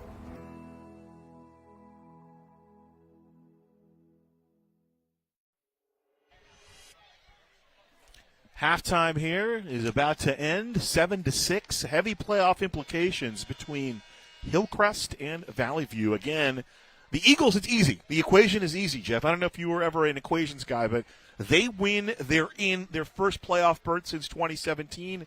For Hillcrest, they're in a little bit of a gray area. They are. I mean, that's the problem. Is they start off great. What were they, 5-2 to start the season? They were. I mean, and their only two losses were to undefeated teams. Yeah, Hemet and Ramona. And they were just playing great football. And then all of a sudden, when you lose your two best playmakers to start the offense, not your best player, but the two best guys to start your offense, that changes the whole complexity of your team, and you have to rely on defense. So they've done their job tonight, holding Valley View to just 7 points. And to be fair, the Valley View, their best offensive lineman, their senior anchor, Alex Palacios, he's done for the season too. So Coach Eric Martinez had to do some juggling for them.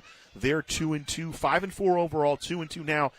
I believe if Hillcrest were to come back and win this, Valley View probably still gets in as an at-large. Hillcrest, if they don't win, I don't know. I mean, they will have 5 wins. They'll be at 500. They'll probably submit for an at-large, but you never know how things are going. And the kickoff coming here in the second half, sending it away, that's Jamian Morales. Kick it deep. Bernal from the 15. Nico Bernal. Still on his feet, and now he's not. Over the 20. And so 1st and 10 coming up for Hillcrest. First half for Alex Villasenor in his first start. 6 for 11, 53 yards. Nothing crazy, but interestingly enough, the defense for Valley View held Hillcrest to 7 yards rushing total. Wow. I mentioned last week, Poly was able to run the football, but for the previous 5 weeks, they'd held their opponents to under 50 yards. In fact, I think it was Hemet and that wasn't Poly. It was Hemet and Arlington. Over those 2 weeks, they held them to 9 total yards rushing. And there's another penalty.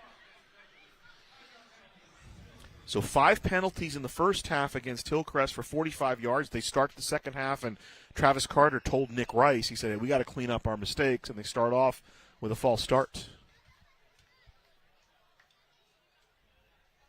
Fajardo the carry, sidling up, spinning up, squirting forward over the 20 to the 22, about a 4-yard pickup there. Second down coming up. Fajardo in the first half had 9 yards on 4 carries to go with 2 catches for 9 yards, and he has really stepped up for the Trojans, Jeff. Yes, he has. He has been magnificent.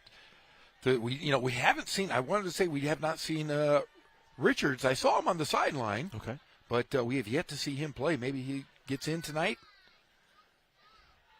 The third down give to Fajardo, slips the first tackler, slips the second, and he'll be up near a first down. Uchenna Uduji-John brings him down, and looks like he's going to get a favorable spot and a first down. Boy, Fajardo, when he gets going, he is so quick.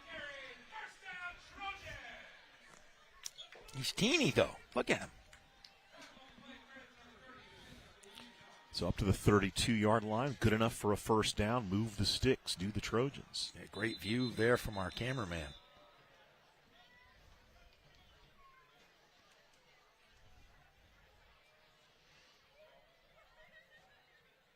See what Robert Leopold has to say.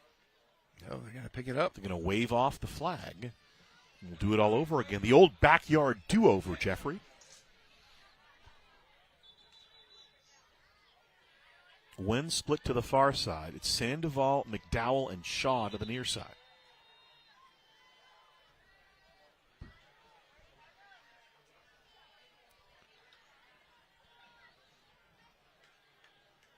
So there was a penalty there. 5-yard penalty marked off against Valley View.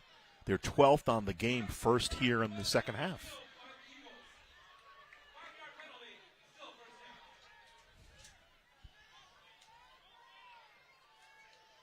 First and 5. VSNU are the comeback to Shaw.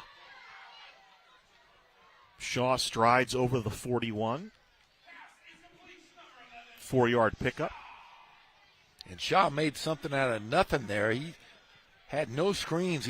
All he had to do was hit by himself. And a big play there from Shaw. 4-yard pickup. It'll be second down. Tight set coming up.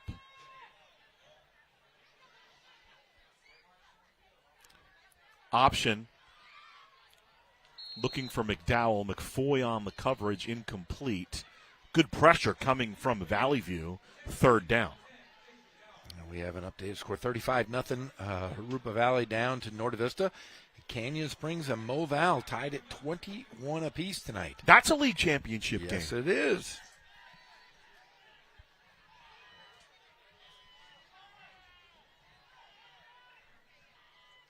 Third down. Reyes Ortiz, the setback. 4 receivers in the formation. Wen and Sandoval to the near side. Sandoval in the near slot. They kept him very much in check in the first half. Ortiz right up the middle. He'll bang down close to the first down. Here's another one here. It's a big surprise here with this one, Gazal. King, 25, Great Oak, nothing. So a first down tackle on the play made by Sefa Liavasa along with Clifton Fuller, but good enough for the first down, the run by Ortiz. Ortiz now 3 carries. Vista Del Lago up 35-14 over North. This time Ortiz will stretch forward to the 45. He looked like he was done. Nothing doing there. Ran into Elijah Buelna there, but was able to stride forward. Maybe back to the line of scrimmage. Another look at it. Boy, they just came outside and they were right there. Aaron Neary also there. Second down coming up. Here's Ortiz trying to dance outside, and Achena Aduji-John was the first man to him. Aduji-John is putting in a lot of work tonight, offense and defense. But 4 guys go both ways. And helmet comes off of Gabe Vallejo, the left tackle. He needs to stretch it out a little bit, hopefully just a cramp. With 9:09 to play here in the third quarter, it's 7-6 in favor of Valley View.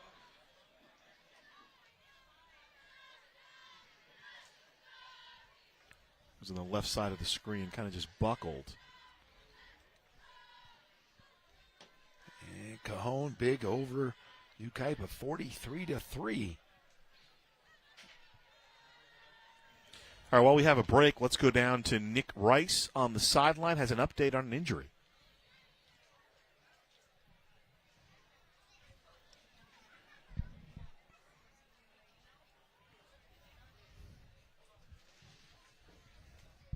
It's like the old Seinfeld bit, right? You have the reservation, but you couldn't save the reservation. We have the injury update. We're trying to convey it to you.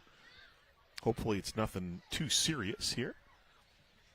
Big day on the Jeff Rally tonight. We're going to talk about all the playoff configurations. And now, I assure you, we have Nick Rice. All right, we see another guy hobbling off the field. Between now and the end of the game, I'm going to ask Travis Carter if this is the most injuries he's ever suffered for his team in a year. Jaden Nieto, among the team leaders in sacks, he's out for the rest of the game, maybe even farther. He's got a pretty serious knee injury. We'll get an update on the rest of the guys, too, but it's been a rough year for Travis Carter.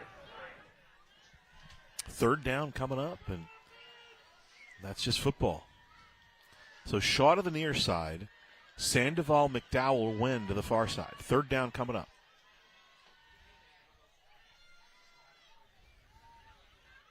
Villasenor stepping up, gets away from Aduji-John, and now he'll just bootleg it. He'll have the first down. take a big hit towards the end of the run, traverses all the way to the 38-yard line of Valley View, a 26-yard run on the play for Villaseñor. Yeah, Villaseñor saw it. He almost threw the football right at the line of scrimmage, but saw the hole and made the most of it. And now they're going to all come back on a hold. So the ball marked back to the 38-yard line of Hillcrest. So wipe that play away. Penalty on the Trojans. Second penalty here in the second half, and it'll be third down. We'll do it all over again. Alex Villaseñor, the quarterback, the sophomore in place of the injured Matt Ramos. Threw for 156 yards last week and a couple of touchdowns against Rancho Christian. Fajardo shifts in the backfield, and Villaseñor looking down the field. He's got Shaw, and Shaw can't hold on. Tyon Billups on the coverage, one-on-one. Good matchup down there, incomplete. Fourth down coming up. And that is going to be a PI as the flag came in late. Wow. Now, we got the big monitor here. I was a little shielded from that. Another look at it. No, when you go for broke, things happen.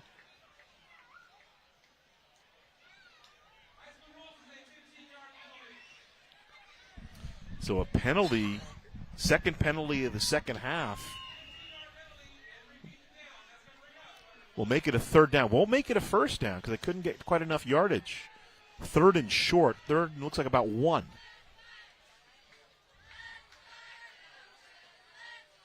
Ortiz. Close to a first down.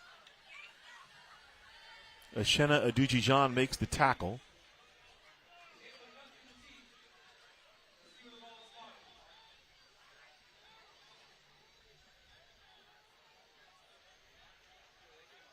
Leopold is looking. I'm going to call for a measurement. We have not seen the sticks this year, I believe, but I don't think they're that close. Oh, it is that close. Naked eye, I thought he got it, but it's very, very close. They're going to bring the chains out. It could be just by the length. I think it'll be about half the length of the football. They'll get it, but we'll see. Again, we don't have Yancey Dodson.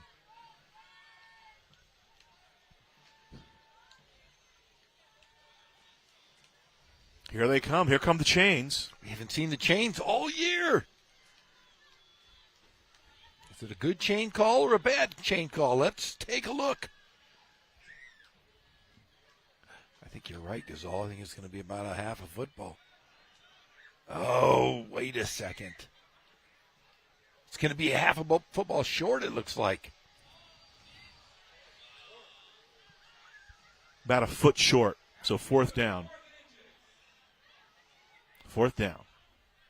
I think it was Eric Martinez called for the measurement. He thought maybe they're going to call it a first down. So here we go. Big play coming up here in the third quarter. 7:53 to play in the third quarter, 7-6. And they'll try to go for it here. You need about a foot. And Beltran is your center. Do you have Villaseñor just kind of sneak behind the center here? Remember, the starting left tackle is not in the game, left with an injury. 4th and inches. Villaseñor will take it, and he'll get it. Jose Beltran just burrowing down, getting really low and squaring his shoulders, and a 3-yard run there by Villaseñor for the first down. Huge conversion.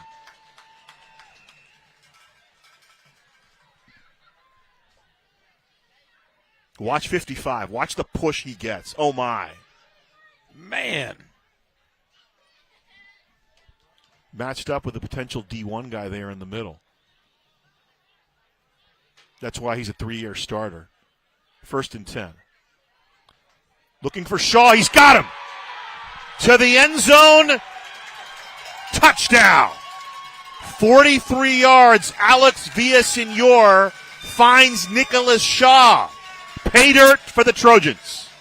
Just a great play. Just a straight route and then veering to the right. He threw the ball in a perfect spot away from the defender, and it was over. Great play.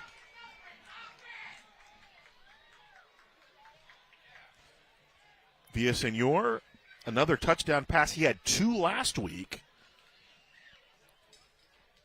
PAT attempt. I was talking with, I've become friendly over the years with Ahmad Noor, who's the wide receiver coach at Hillcrest, and Travis Carter, of course. And, he really thinks a lot of Nicholas Shaw. And he says, I want to see that next level. I want to keep challenging him because I want to see that next level. The 2-point conversion is good. Sandoval reels it in. Another look at it. There's your playmaker making the big play in a big spot. Shaw goes up, one-on-one coverage with Billups, and he's going to go the rest of the way. And then the 2-point conversion makes it a 14-7 lead. Villasenor again with the dime. Another angle there to the catch by Shaw, who's going to go to the end zone. Great camera work. Look at that. Is that Blake down on the field? It's a great job. Oh, there we go. Ground level stuff.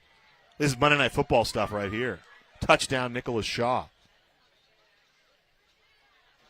And the 2-point conversion from Villasenor to Juju Sandoval, and it's 14-7 Hillcrest. So here we go. And that was a big 2-point conversion. They don't make it. They're only up 5. It's a 7-point game now.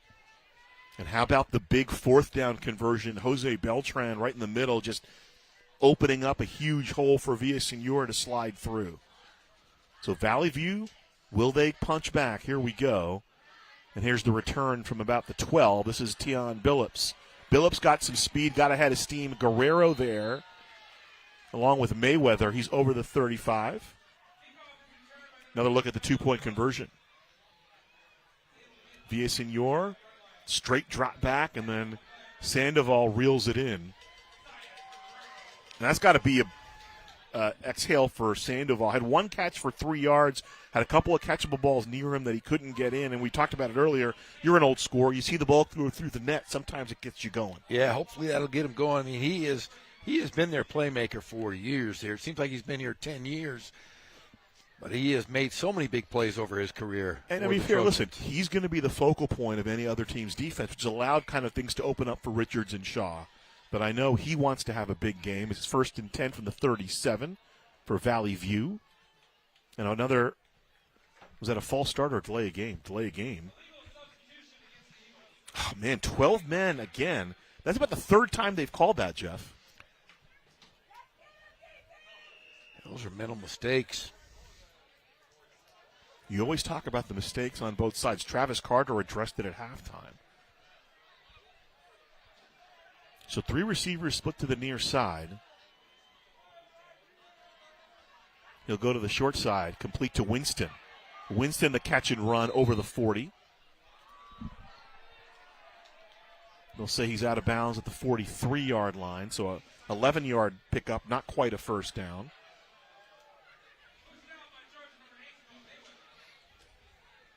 Third catch for Kyle Winston. He's got 48 yards, including a 28-yard touchdown reception.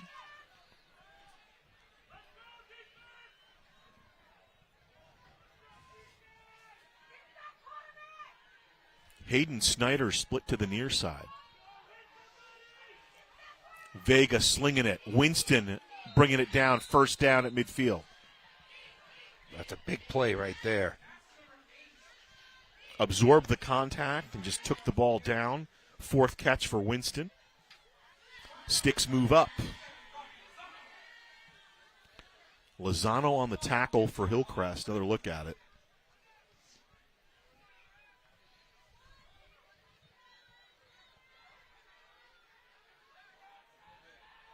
Vega now 7 of 14 through the air. Has a touchdown and an interception. Empty here. 5 receivers in the formation. Vega back. They're going to go for it all. One-on-one. He's got Winston against Mayweather. Incomplete. Great matchup there, one-on-one.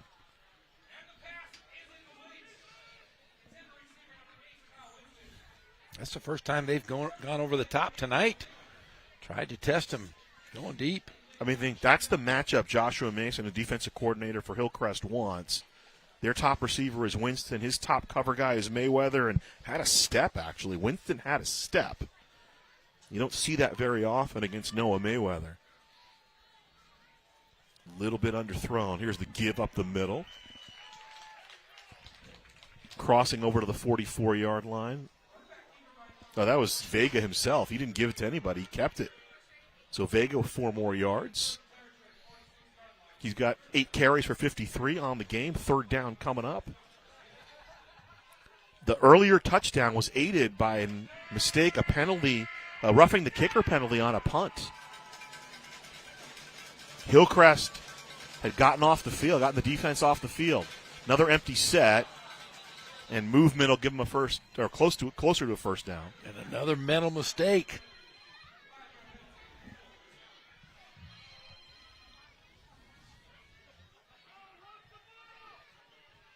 Third penalty in the second half on Hillcrest, their 8th overall.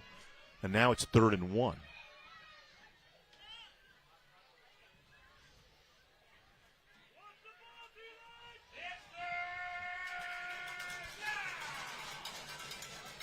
Another empty set.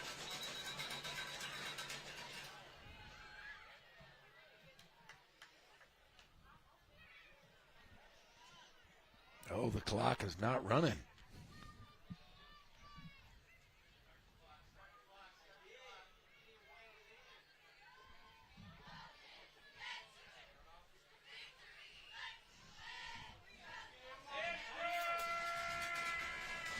So 3rd and 1 coming up here. Empty set. Cologne with the catch and the run. He's got the first down all the way up to the 31-yard line, so a 10-yard pickup.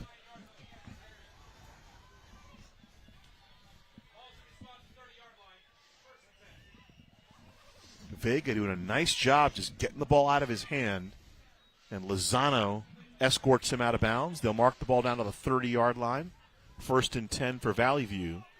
Driving for the tying score. Vega completes it to Myers right at the line of scrimmage, but waiting there for him is Gonzalez.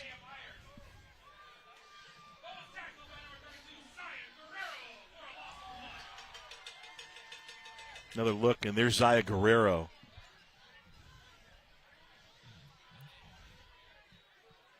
So the ball was complete to Isaiah Myers, but Guerrero right there.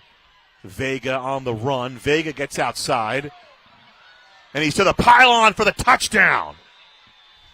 31-yard touchdown run for Jesse Vega. Touchdown, Eagles. Jesse Vega knew exactly where he was going on that play. What a great run. Cuts in and then saw outside. His big lineman gave him a huge hole. He was unscathed, untouched. 9th carry.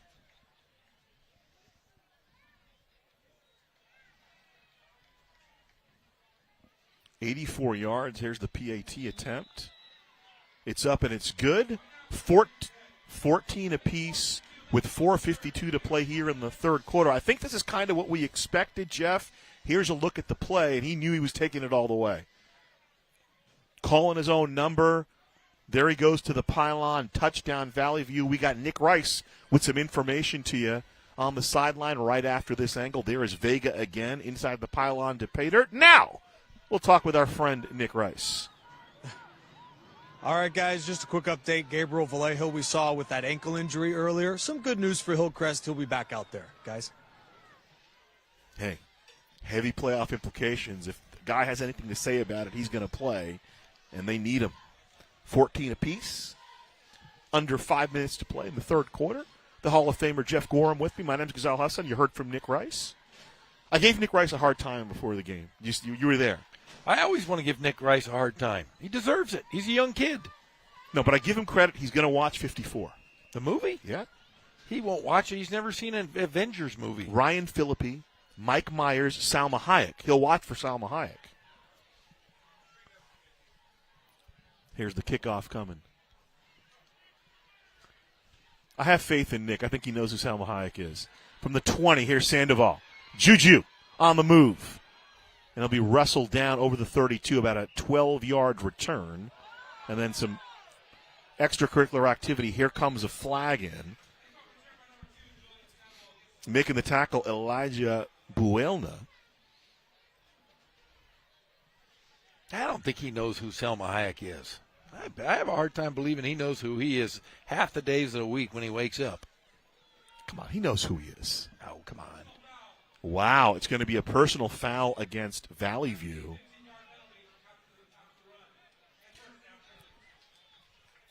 I've compared, it came up because last time he worked with us, I compared his cadence to that of Ryan Phillippe in the movie 54.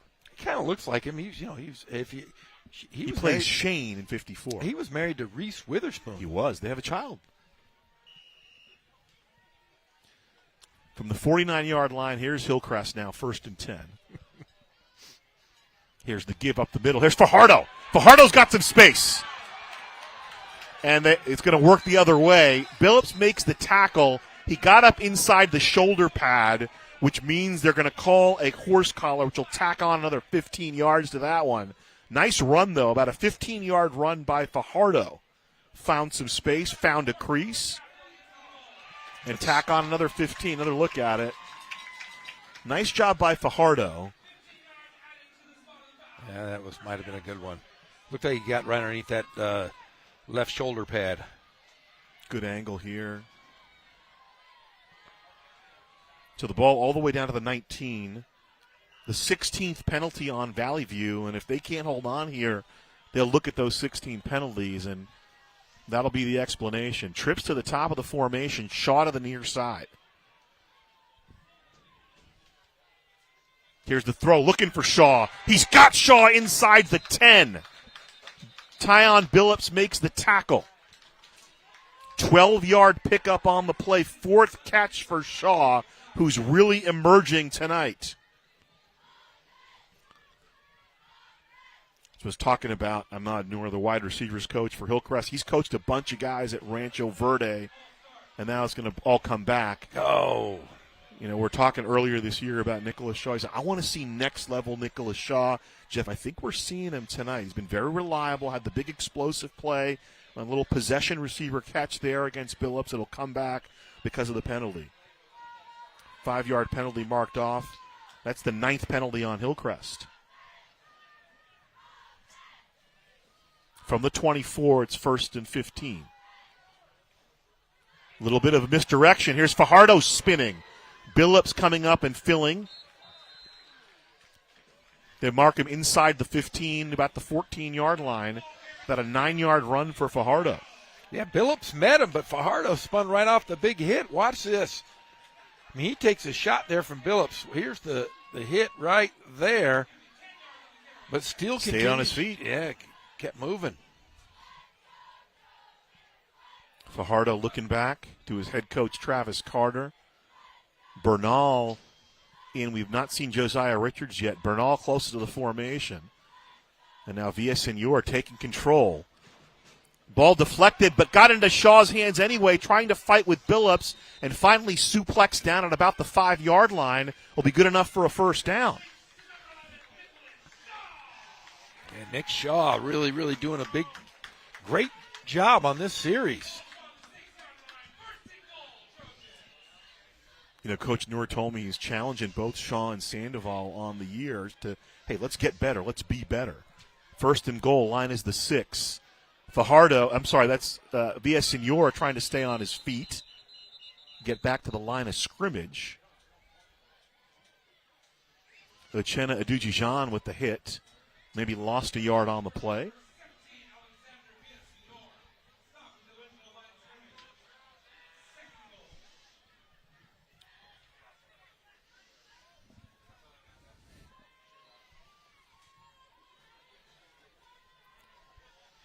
Three receivers up top. Let's see if they try to go to one of those guys.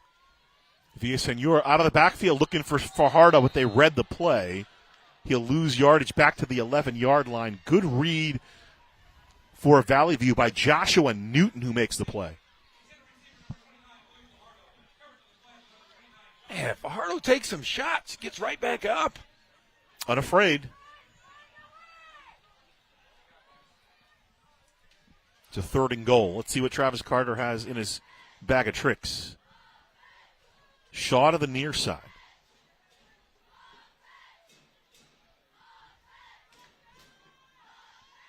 No Sandoval on the field right now. Villasenor for Shaw. Jump ball. Incomplete. Why not? Go to your hot hand. And Nicholas Shaw has definitely been the hot hand right now. And so here's Amar Solis. Special teams a couple weeks ago kind of hurt the Trojans.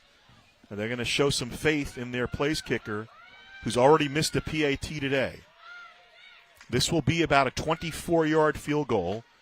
There's Billups and Shaw. It's been a good matchup.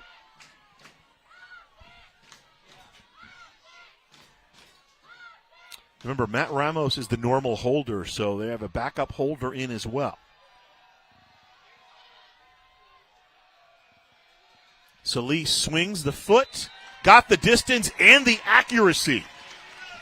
So 2:20 to play in the 3rd quarter. 24-yard field goal, huge kick by Amar Solis. You have to love it. You got to get those points any way you can.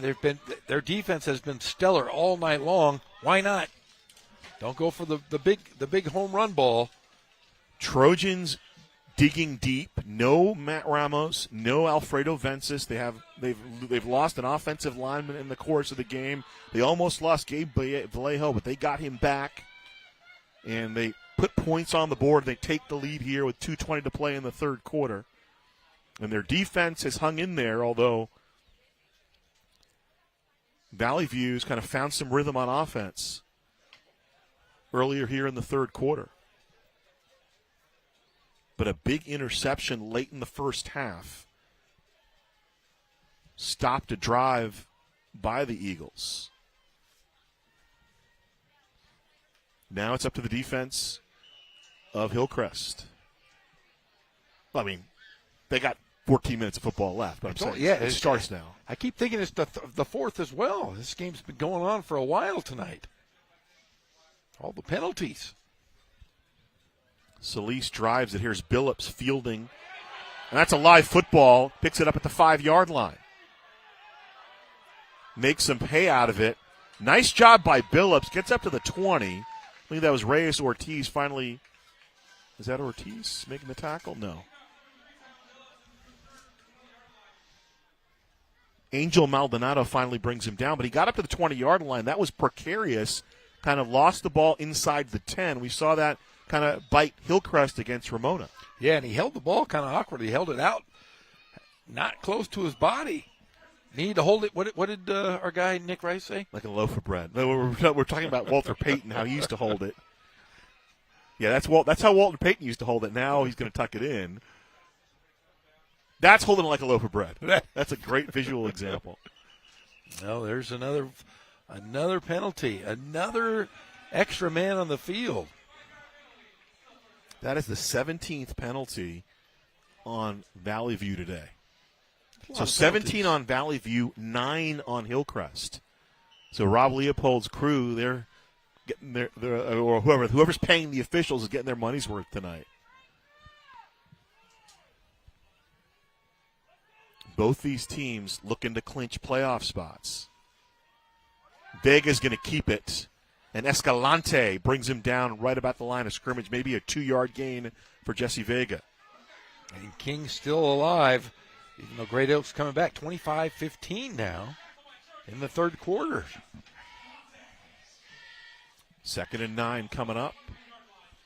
Running empty. They'll run Vega out of this formation. 2nd down. Vega's going to take it. And Gustavo Martinez, much like Danny Aiello in Godfather 2, says hello. Says hello, and there's an injured guy on the field. That was a shot.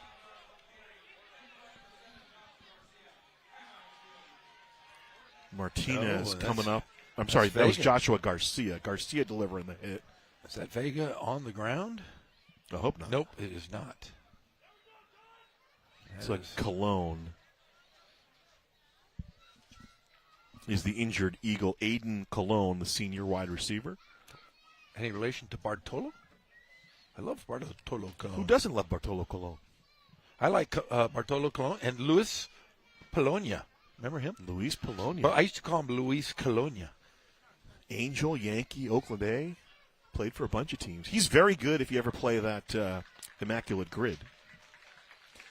So nice to see Cologne walking off under his own power. While we have a moment, Nick Rice has an injury update. I actually do not have an injury update, but I do have a football update. Oh, so just no. real quick, what Ghazal was talking about. That's holding it like a loaf of bread right there. This is like a loaf of bread right here, running around just Yeah. like that, like Walter Payton did, and then a mother protecting her children. Yeah, there right you go. there with- Mother hen with the two protecting hands her and young. elbows. That's what it is. All right, guys. The great Nick Rice. That's why he gets paid the big bucks. 3rd and 5. Now we had a really interesting conversation about it. Vega to throw on 3rd down, over the middle, complete to Winston. He's got it. Needed to get to the 29. He got over the 30-yard line. Clutch conversion by Jesse Vega. The referee on the middle of that play was lucky. So the ball up to the 32, 1st and 10 for the Eagles of Valley View as the clock ticks under a minute left here in the 3rd quarter. Almost time for 4's up. 4-man front for Hillcrest. Vega throws it back. The throwback to about the 38-yard line, and then Garcia there with a bunch of his friends. Lozano there as well. Robert Lozano, the junior. Joshua Garcia, the senior. About a 5-yard pickup on the play.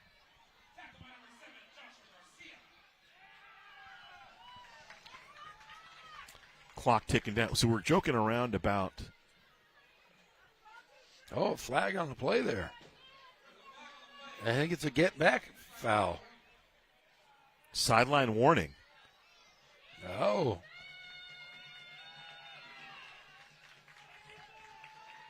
How far are they taking it back? That's a 10-yard mark-off. Wow. 15. Wow. That is a huge penalty. You're driving, you're moving the football, and that's going to go all the way back to the 21-yard line as the clock ticks down. So Garcia Myers split out. Winston in the near slot. Here's Vega looking to the outside. Billups the tip. Incomplete. Tyon Billups. That was nearly disastrous. It falls incomplete. 3rd down coming up. So there's a whole reason to it, right? So, John Facenda this week did not make it as an NFL Hall of Fame finalist, which is an anathema to me. I don't understand how that could happen. Just a little bit of a wobbler in and out of the hands of Billups. 3 Trojans around it. None of them could come up with the carom.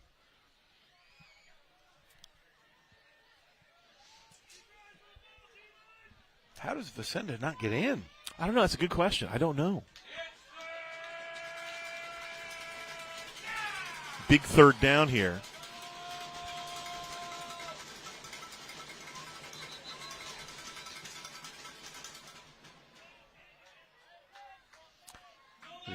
Wow.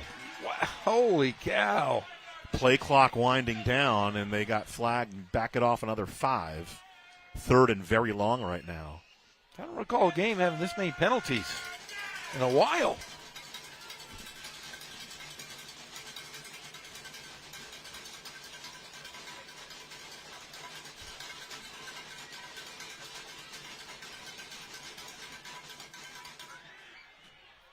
Complete to Winston. Winston going to get a lot of that yardage back up near the original line of scrimmage. He'll get up near the 35-yard line. It's about a 19-yard pickup on the play. They needed to get to the 42. So Winston, his 7th catch, and that'll be the end of the 3rd quarter. So 4's up all round. 4th down and 8 coming up Another look at it. Vega getting it out, just getting into the hands of his playmakers. And Winston's been a playmaker. Gustavo Martinez rides him down, and we'll switch sides. So getting back to our conversation, John Facenda, I think he was the one that first talked about Walter Payton carrying the ball like a loaf of bread. And he is not in the Hall of Fame. NFL Films. So Vista Del Lago 42-14 over North. That's Ivy League action. So the Ravens trying to close in on one of those automatic qualifiers out of the Ivy League. I know you said King is still on top against Great Oak. 25-15. That would muddle the picture a little bit in the Big West lower because Great Oak was in a position potentially to maybe challenge if Murrieta Mesa somehow stumbled. They could get a share of that league crown. I don't think Murrieta Mesa would stumble. We saw them. They're pretty good. So a new punter in there, and I think Travis Carter suspects there might be some skullduggery about. They're going to call timeout. Looks like Jordan Torres went back. It had been Noah Grenier, and now Jordan Torres lined up to kick it. Make sure you but tune in, because after we leave here, we're going to head to our spacious Riverside TV studios. Jeffrey, myself, the great coach John Rice will bring you the Friday night Jeff rally. No Pep Fernandez tonight. And can we say why he's not there? I don't know. Sure. I don't know if we can say why. Well, yeah, sure. He's celebrating a birthday. He is. Not his birthday, his wife's birthday, and we understand. Of course. His daughter's now in college. Pep Fernandez has to do everything he can. His beautiful wife, Tara, celebrating her 21st birthday. And she's from a Redlands graduate, right? She is a Redlands graduate. So I know they're spending their evening together. Pep Fernandez, but hopefully we'll be out of here so we can get back to the studio and get some highlights squared away. High snap. This is Grenier who's in there. He'll kick it. It's a short kick, and it'll take a Valley View bounce. It'll bounce out of bounds the 41-yard line. So a 25-yard kick, no return. 1st and 10 coming up for Hillcrest, and could they get a little insurance here? Oh, great look at the monitor on the sideline where they use for instruction. Offense and the defense, they break down film in real time, as it were. That's a job in its own. They got to have a coach just to set that stuff up. The ingenuity coach. I think it'd be cool if there's just a movie running the whole night. A Halloween movie. Yeah, you put Anchorman up there, just so everybody gets stressed out. They can go watch Will Ferrell for a couple of minutes. I went to the stores today, and there was already Christmas stuff up. Gazal. Of course. Christmas. November.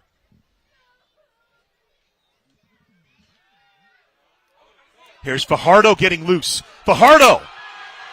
Open field, tries to cut back inside. He'll be do-si-doed out of bounds at the 21-yard line. Uchenna Duji-John, there's a flag on the play. There is. We'll see what the flag is all about. Robert Leopold is going to point it out.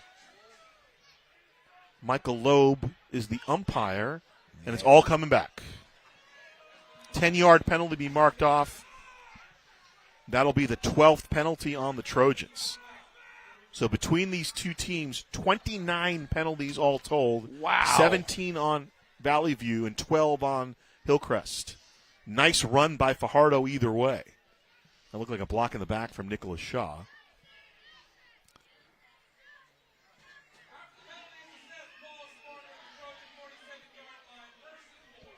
So the ball moves up to the 47-yard line of Hillcrest. 1st down.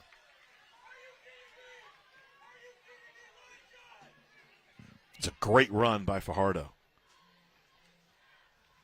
He'll give it right back to Louie, and Fajardo burrows forward for the 1st down.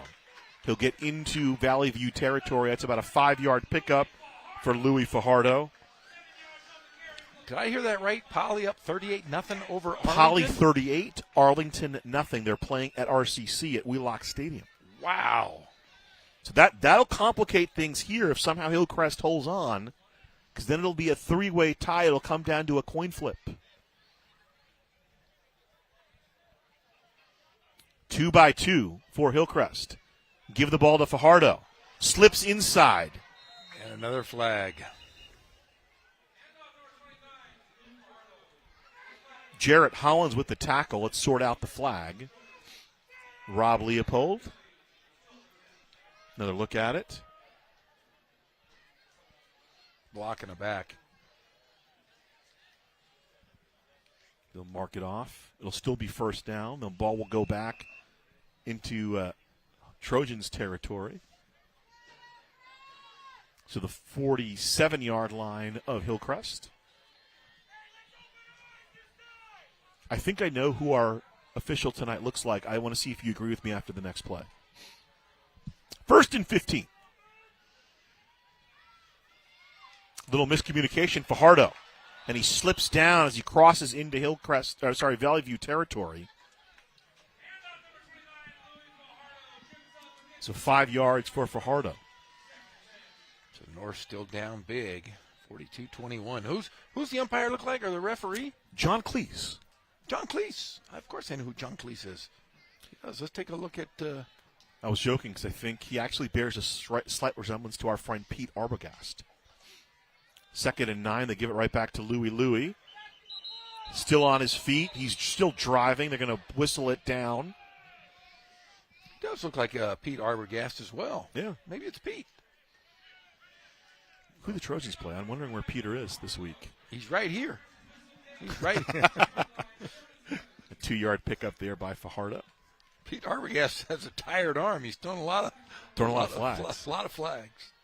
3rd and 7 coming up for the Trojans. From the 45 of Valley View. Play action. Villasenor flings it. He's got Shaw wide open. It's deja vu all over again. Nicholas Shaw to pay dirt. A 45-yard touchdown pass from Alex Villasenor to Nicholas Shaw. Shaw is the man tonight. He has been great. Second connection to Shaw for 45 yards. The other touchdown was also 45 yards.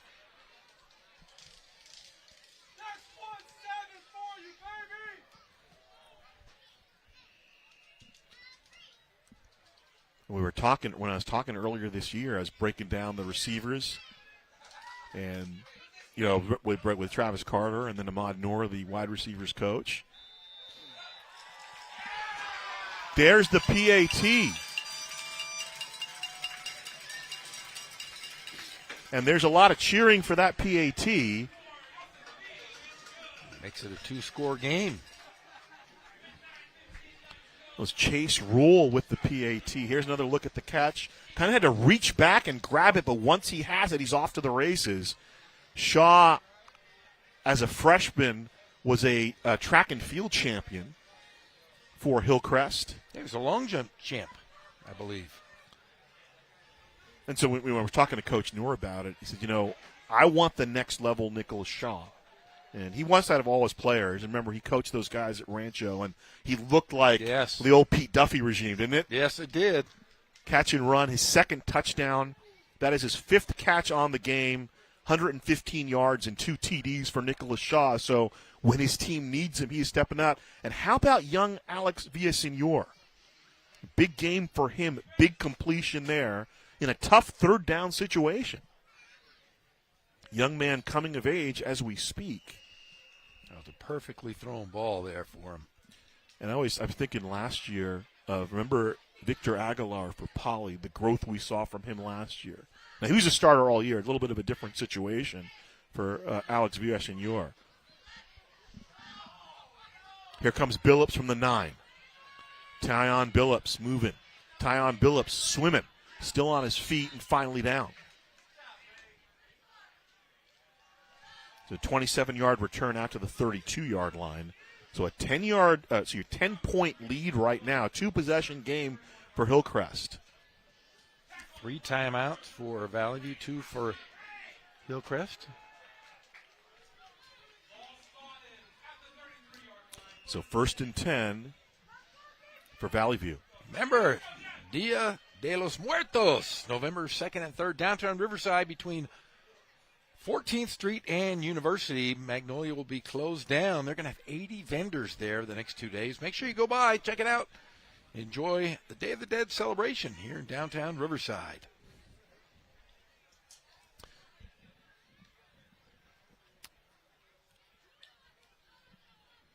The big drive coming up for the Eagles. Stepping up is Vega. Got time. Good coverage down the field, though. And he's going to run with it. Vega up to the 40. He'll step out of bounds at about the 42, very close to a first down.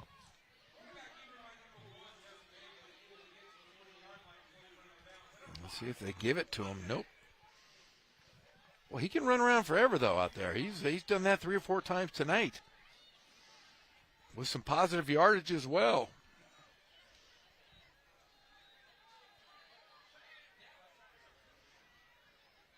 With that run, he's got 10 carries for 95 yards. From the 42, it's 2nd down and 1.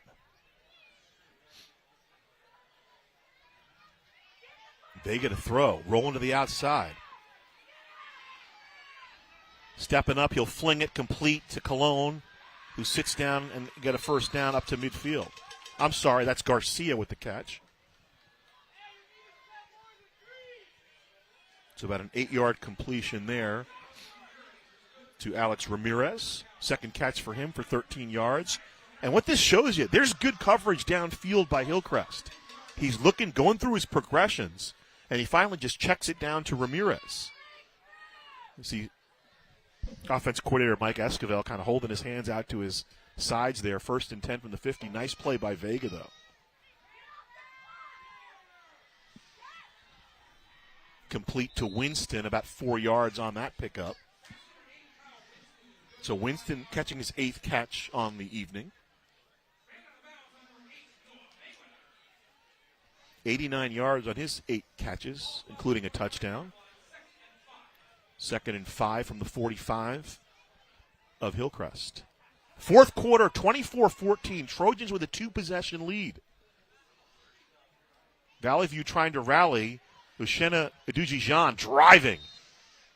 He'll pick up the first down. Now, that's the guy I want to see running the football. He is a beast.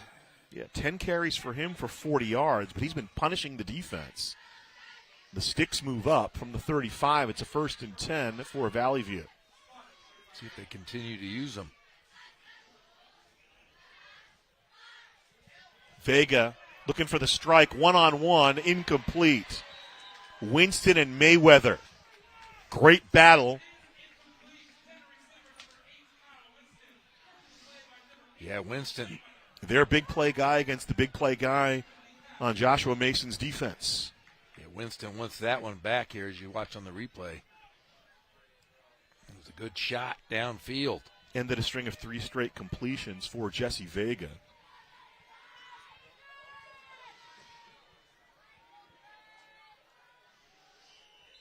Yeah, that ball was catchable.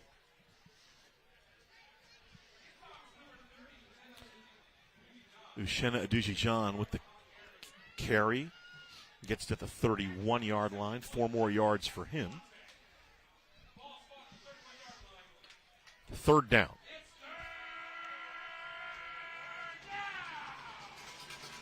So Aduji-Jean is the setback. And Vega stumbles down. They're going to say his knee touched. Mejenez pointing the other way, he was pointing first down. What he means is 4th down. And Vega's knee down. And timeout called by Valley View. They're going to talk it over about whether they should go for it or not here. 7:08 to play 4th quarter. Big decision coming up. I'm not sure his knee. Oh, let's get a good look at it here. Now, he had the hand down. The knee touched. Oh, there you go. Yeah, I mean, I assume they're going to have to go for it. Why call timeout right now? With 4th and 11. Get a look at the Valley View huddle. First-year head coach Eric Martinez. Grew up in El Monte, played at Arroyo High School. Was on their 86 CIF championship team. Also played at Laverne. So he and Travis Carter have something in common. They both played at Laverne, now a few years apart. I saw, and did you see that Whittier's bringing back their football program? I retweeted it. I was so happy. I wanted to call Kevin Argamosa, but I think I saw it like 2 in the morning. And we're not that close, but I was happy. He played at Whittier. He's a poet. Great to see football back in Southern California. Just another one of those spots. I'd love to see Azusa Pacific do the same thing. All right. Cologne split to the far side. Ramirez and Winston closest to the formation. Split out to the near side is Hayden Snyder. 4th and 11. Vega stepping up. He's going to throw the home run ball. Incomplete. They were looking for a flag. Mayweather down the field in coverage, along with Lozano, ball over on downs to Hillcrest. Well, they went for it. Turnover to Hillcrest. We'll talk to Nick Rice. All right, guys, you could be pretty frustrated by the penalties and the sloppy play from Hillcrest tonight. However, this team will run through a brick wall for their coach. Not only am I seeing 4 or 5 guys deal with ankle and knee injuries but still playing, but Louis Fajardo has been barfing throughout last series, and he's not even the first guy to be throwing up tonight. They'll do anything for their coach, guys. Bad snap. Villasenor trying to make something happen. Launching the ball down the field, he had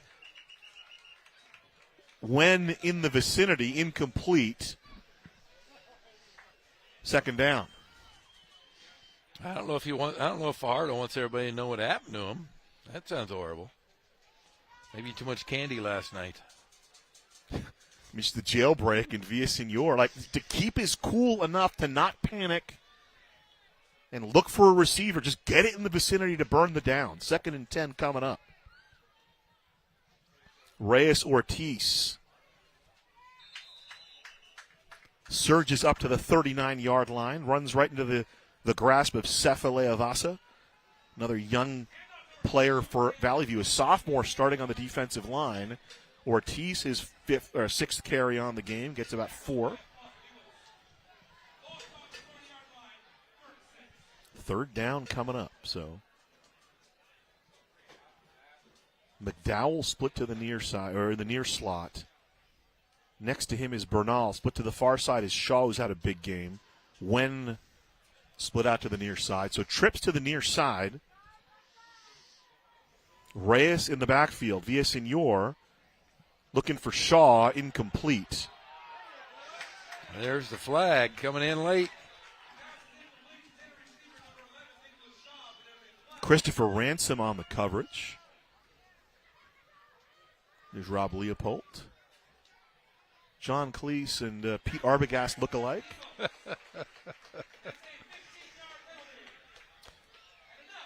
And the 18th penalty on Valley View will be a 15-yarder. Can you get rotator cuff injuries from throwing flags? I guess. Throw them overhand, right? If you're looking for that velo. Velo. Ball moves to the Valley View side of the field. So 6 minutes left in this one.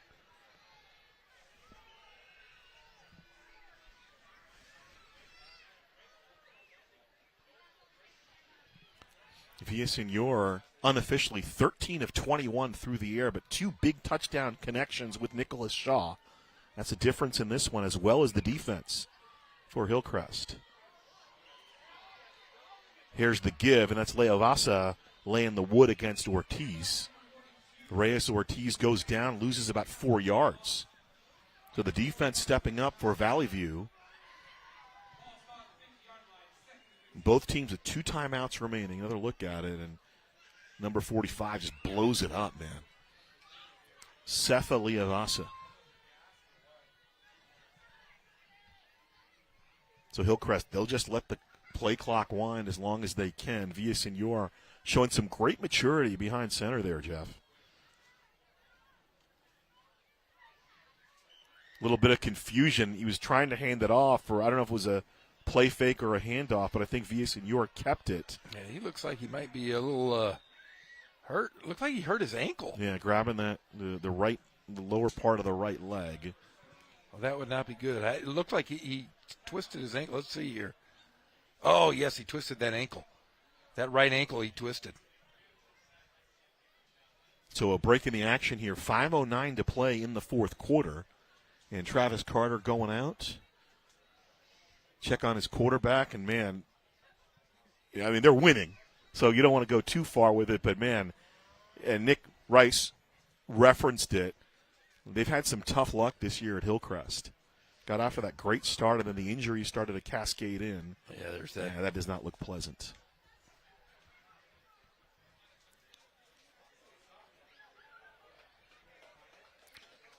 That was the Leavasa play earlier, and he's going to limp off the field. So that means Dylan Bailey will be called on duty. And what a game for Alex Villasenor. Man, he stepped up when his team needed it. He'll leave the game with them leading by 10 points and 5:09 to play here in the fourth quarter. A couple huge passes.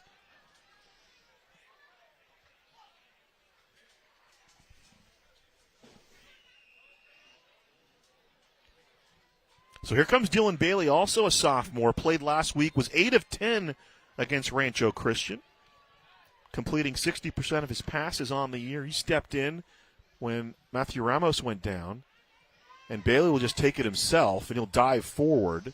And a couple flags coming in.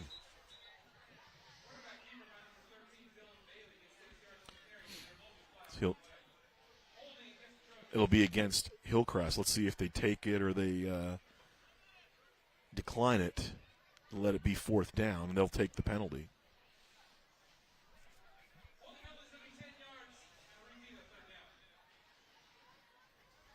We'll be hoping they can maybe potentially get a turnover. 13th penalty on Hillcrest.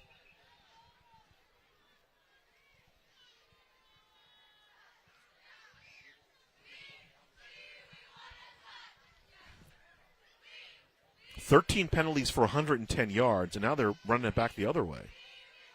That's strange. Oh, because they declined it. That's what happened. Even with the gain, it's going to be 4th and 12.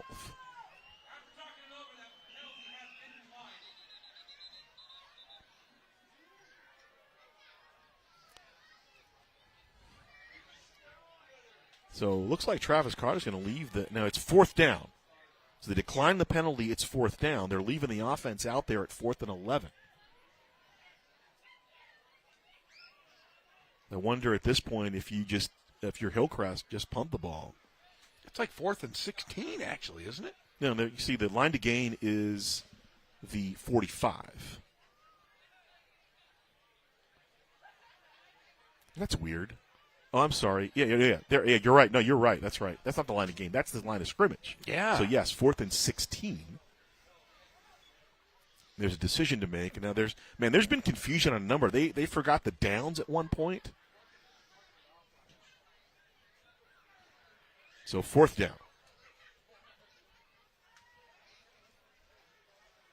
They're going to leave the offense out there.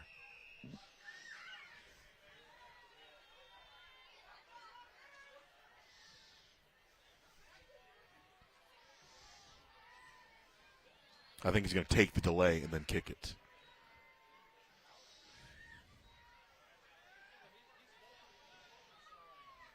So Dylan Bailey in at quarterback. Alex Villasenor had to leave the game. And here we go, the quarterback punt. Fielded by Tyon Billups at the 30-yard line. He's got some space. He's got some green in front of him. He'll get over the 40 to about the 45-yard line, stop maybe at the 43. And with 4:09 to play, and remember, 2-score game. Yeah, they're going to have to go tempo here. That's how they like to play. Bailey actually made the stop, Jeff.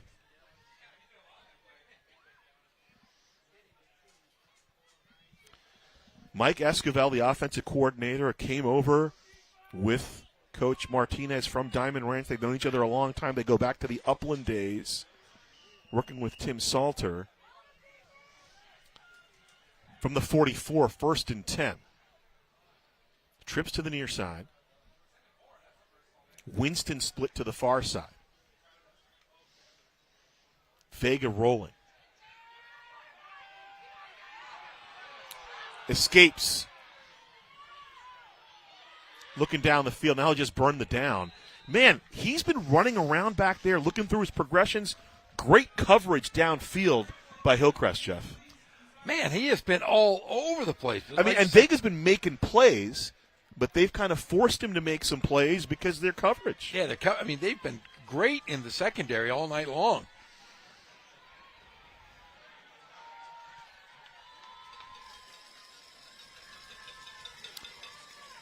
see what they're rushing here. Haven't been a lot of blitzes. They're going to rush 4 here. 2nd and 10, under 4 minutes to play. Ramirez sets up behind Winston, stacked on the far side. Vega looking that way. He'll step up. He's going to launch. Down the field it goes, incomplete, and there's going to be a flag. Lozano got tangled up with Ramirez. They're going to call the interference penalty. There's Rob Leopold, who I believe bears somewhat of a resemblance to either Pete Arbogast or John Cleese. I don't know if you agree with me, Jeff. I do.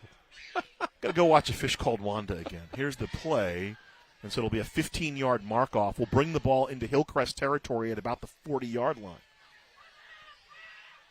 Were you a Monty Python guy in high school? Of course I was. Yeah, of course we all were. Dennis Pope wasn't. He was not. He didn't get the bit. Maybe he did. Maybe he just was tolerating me. Hammett is in Rancho Christian. 28-21. Hammett right now over Rancho Christian. Dogs. 4th quarter. From the 40, it's a 1st and 10. Vega stepping up. Vega throws it up. He's got a man deep. That'll be another flag. Alex Ramirez got loose and the interference. Another 15 yards. That'll be the 10th penalty in the second half, 15th overall on Hillcrest. 18 penalties have been flagged against Valley View.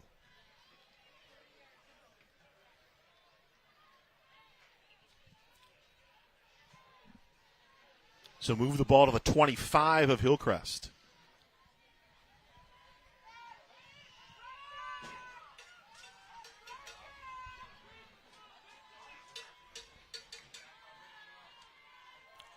First down, Vega looking. Here comes pressure. He escapes. Bustamante spying, but Vega will take it anyway. He'll sidle up to about the 15. They'll step him out of bounds at the 13-yard line. So a 12-yard run for Vega. That puts him over 100 yards for the game. How many yards from east to west or north to south? Yeah, he's got 107 yards. He's probably run for about 250. At least. What a game. He's back next year, junior two-way player. You know he's exhausted, but he also knows his team needs the W to secure that 3rd AQ out of the Sun Belt. 1st and 10, line is the 13. Vega dancing. He's got a lot of green on the right side. Now it closes up a little bit. He'll fling it, and it's intercepted. Nico Bernal with the huge interception. The 2nd pick of the evening for Hillcrest. That may be the coup de grace, Jeff Gorham. Yeah, I'll tell you what, he's had himself a great game. A mistake earlier in the game, then comes on and has made up for it twofold. Great effort. So the offense back out there. And Alex Villasenor is back out for Hillcrest, so they worked on that ankle, and he's back out, ball at the 7-yard line of Hillcrest.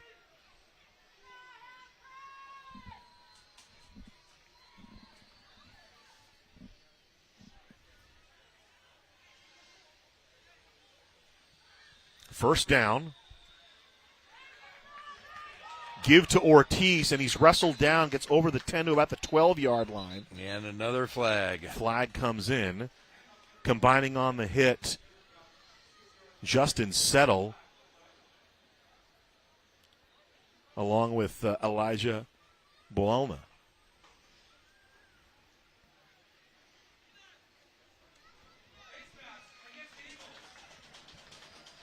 So the 19th penalty on Valley View. They'll tack on 15 yards to the run.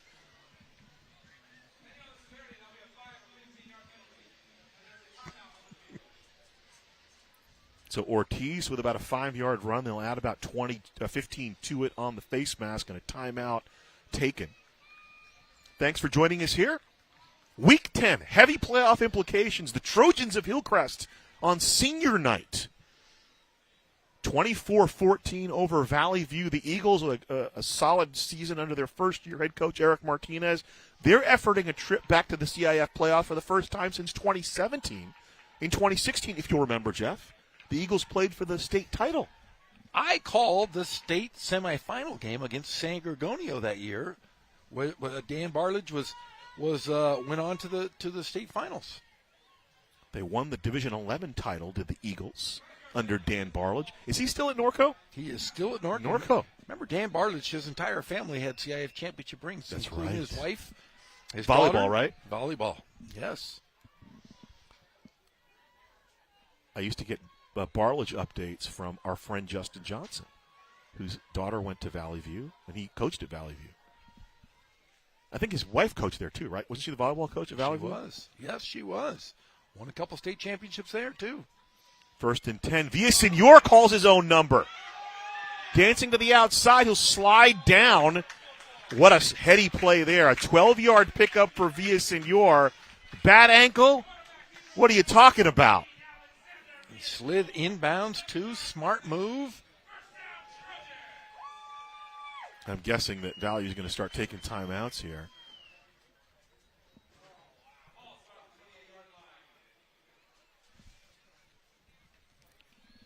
So there he is. What a tremendous performance from that young man tonight.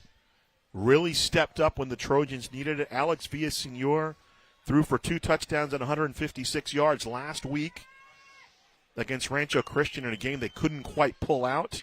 Got the full week of reps this week. Ortiz up the middle. And just talking about the attrition, just so many guys hurt, guys throwing up on the sideline, and Hillcrest pulling through here. And they'll run out the rest of this one. A 3-yard gain there by Ortiz.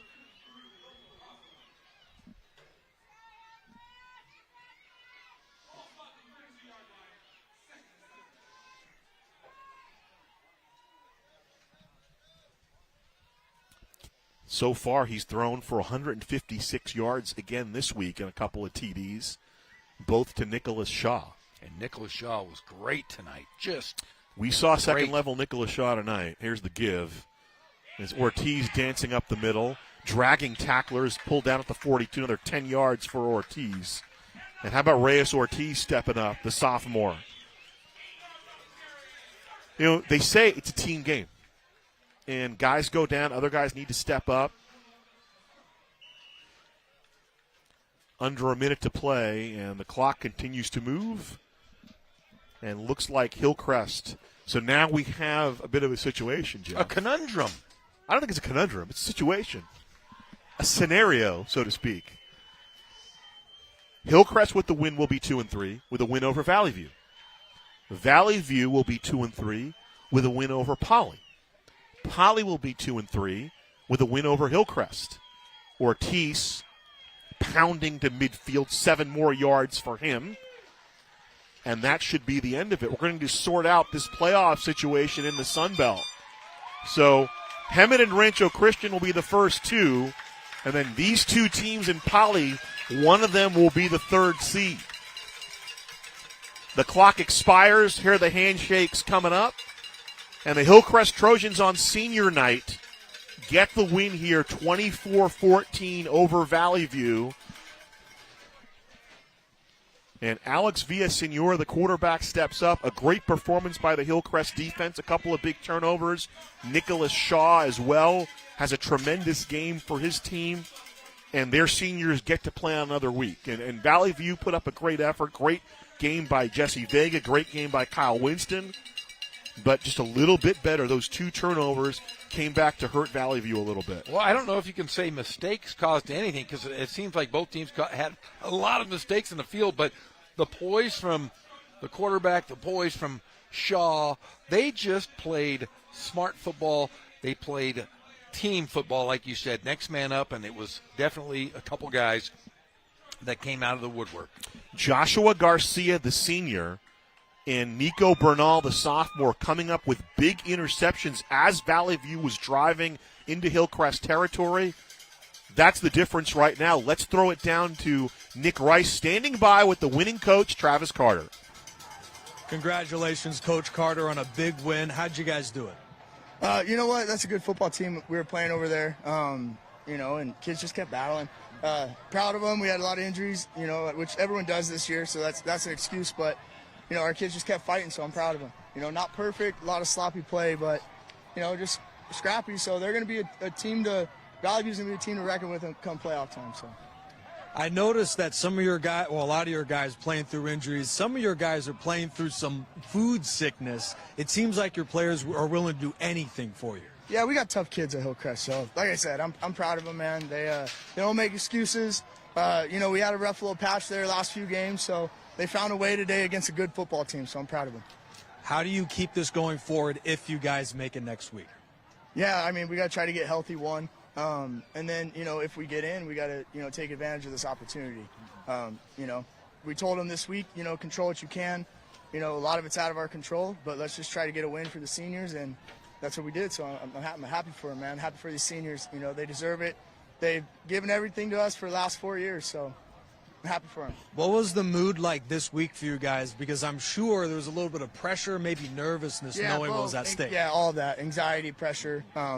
But like I said, our kids worked hard all week. So, hats off to Valley View. That's a hell of a football team. But, proud of our guys.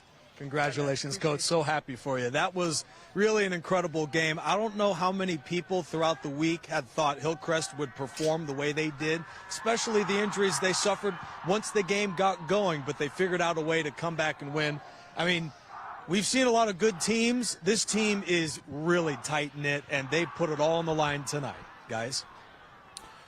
Sometimes, Jeff, it's really it's a cliche at times, but the idea of character. And I think tonight Hillcrest showed a little character. And I think Nick Rice made a great point, is that I think they respect their coach so much, and their coaches, the whole staff, that you see the staff ahead. They're all great with all the players. And Joshua Mason, the defensive coordinator, of course, Travis Carter, that whole staff does a great job with this group. And Coach Carter does a great job kind of managing the staff. And you see, whenever you see success and failure, you and I know, Jeff, it all starts at the top. And I think that you got to give Travis credit, and he gave all the credit, obviously, to his players. Well, yeah, the thing is, as a former coach, you don't always have the expense of having all your great players play for you, as we've seen Hillcrest, go over the last few weeks with injury after injury.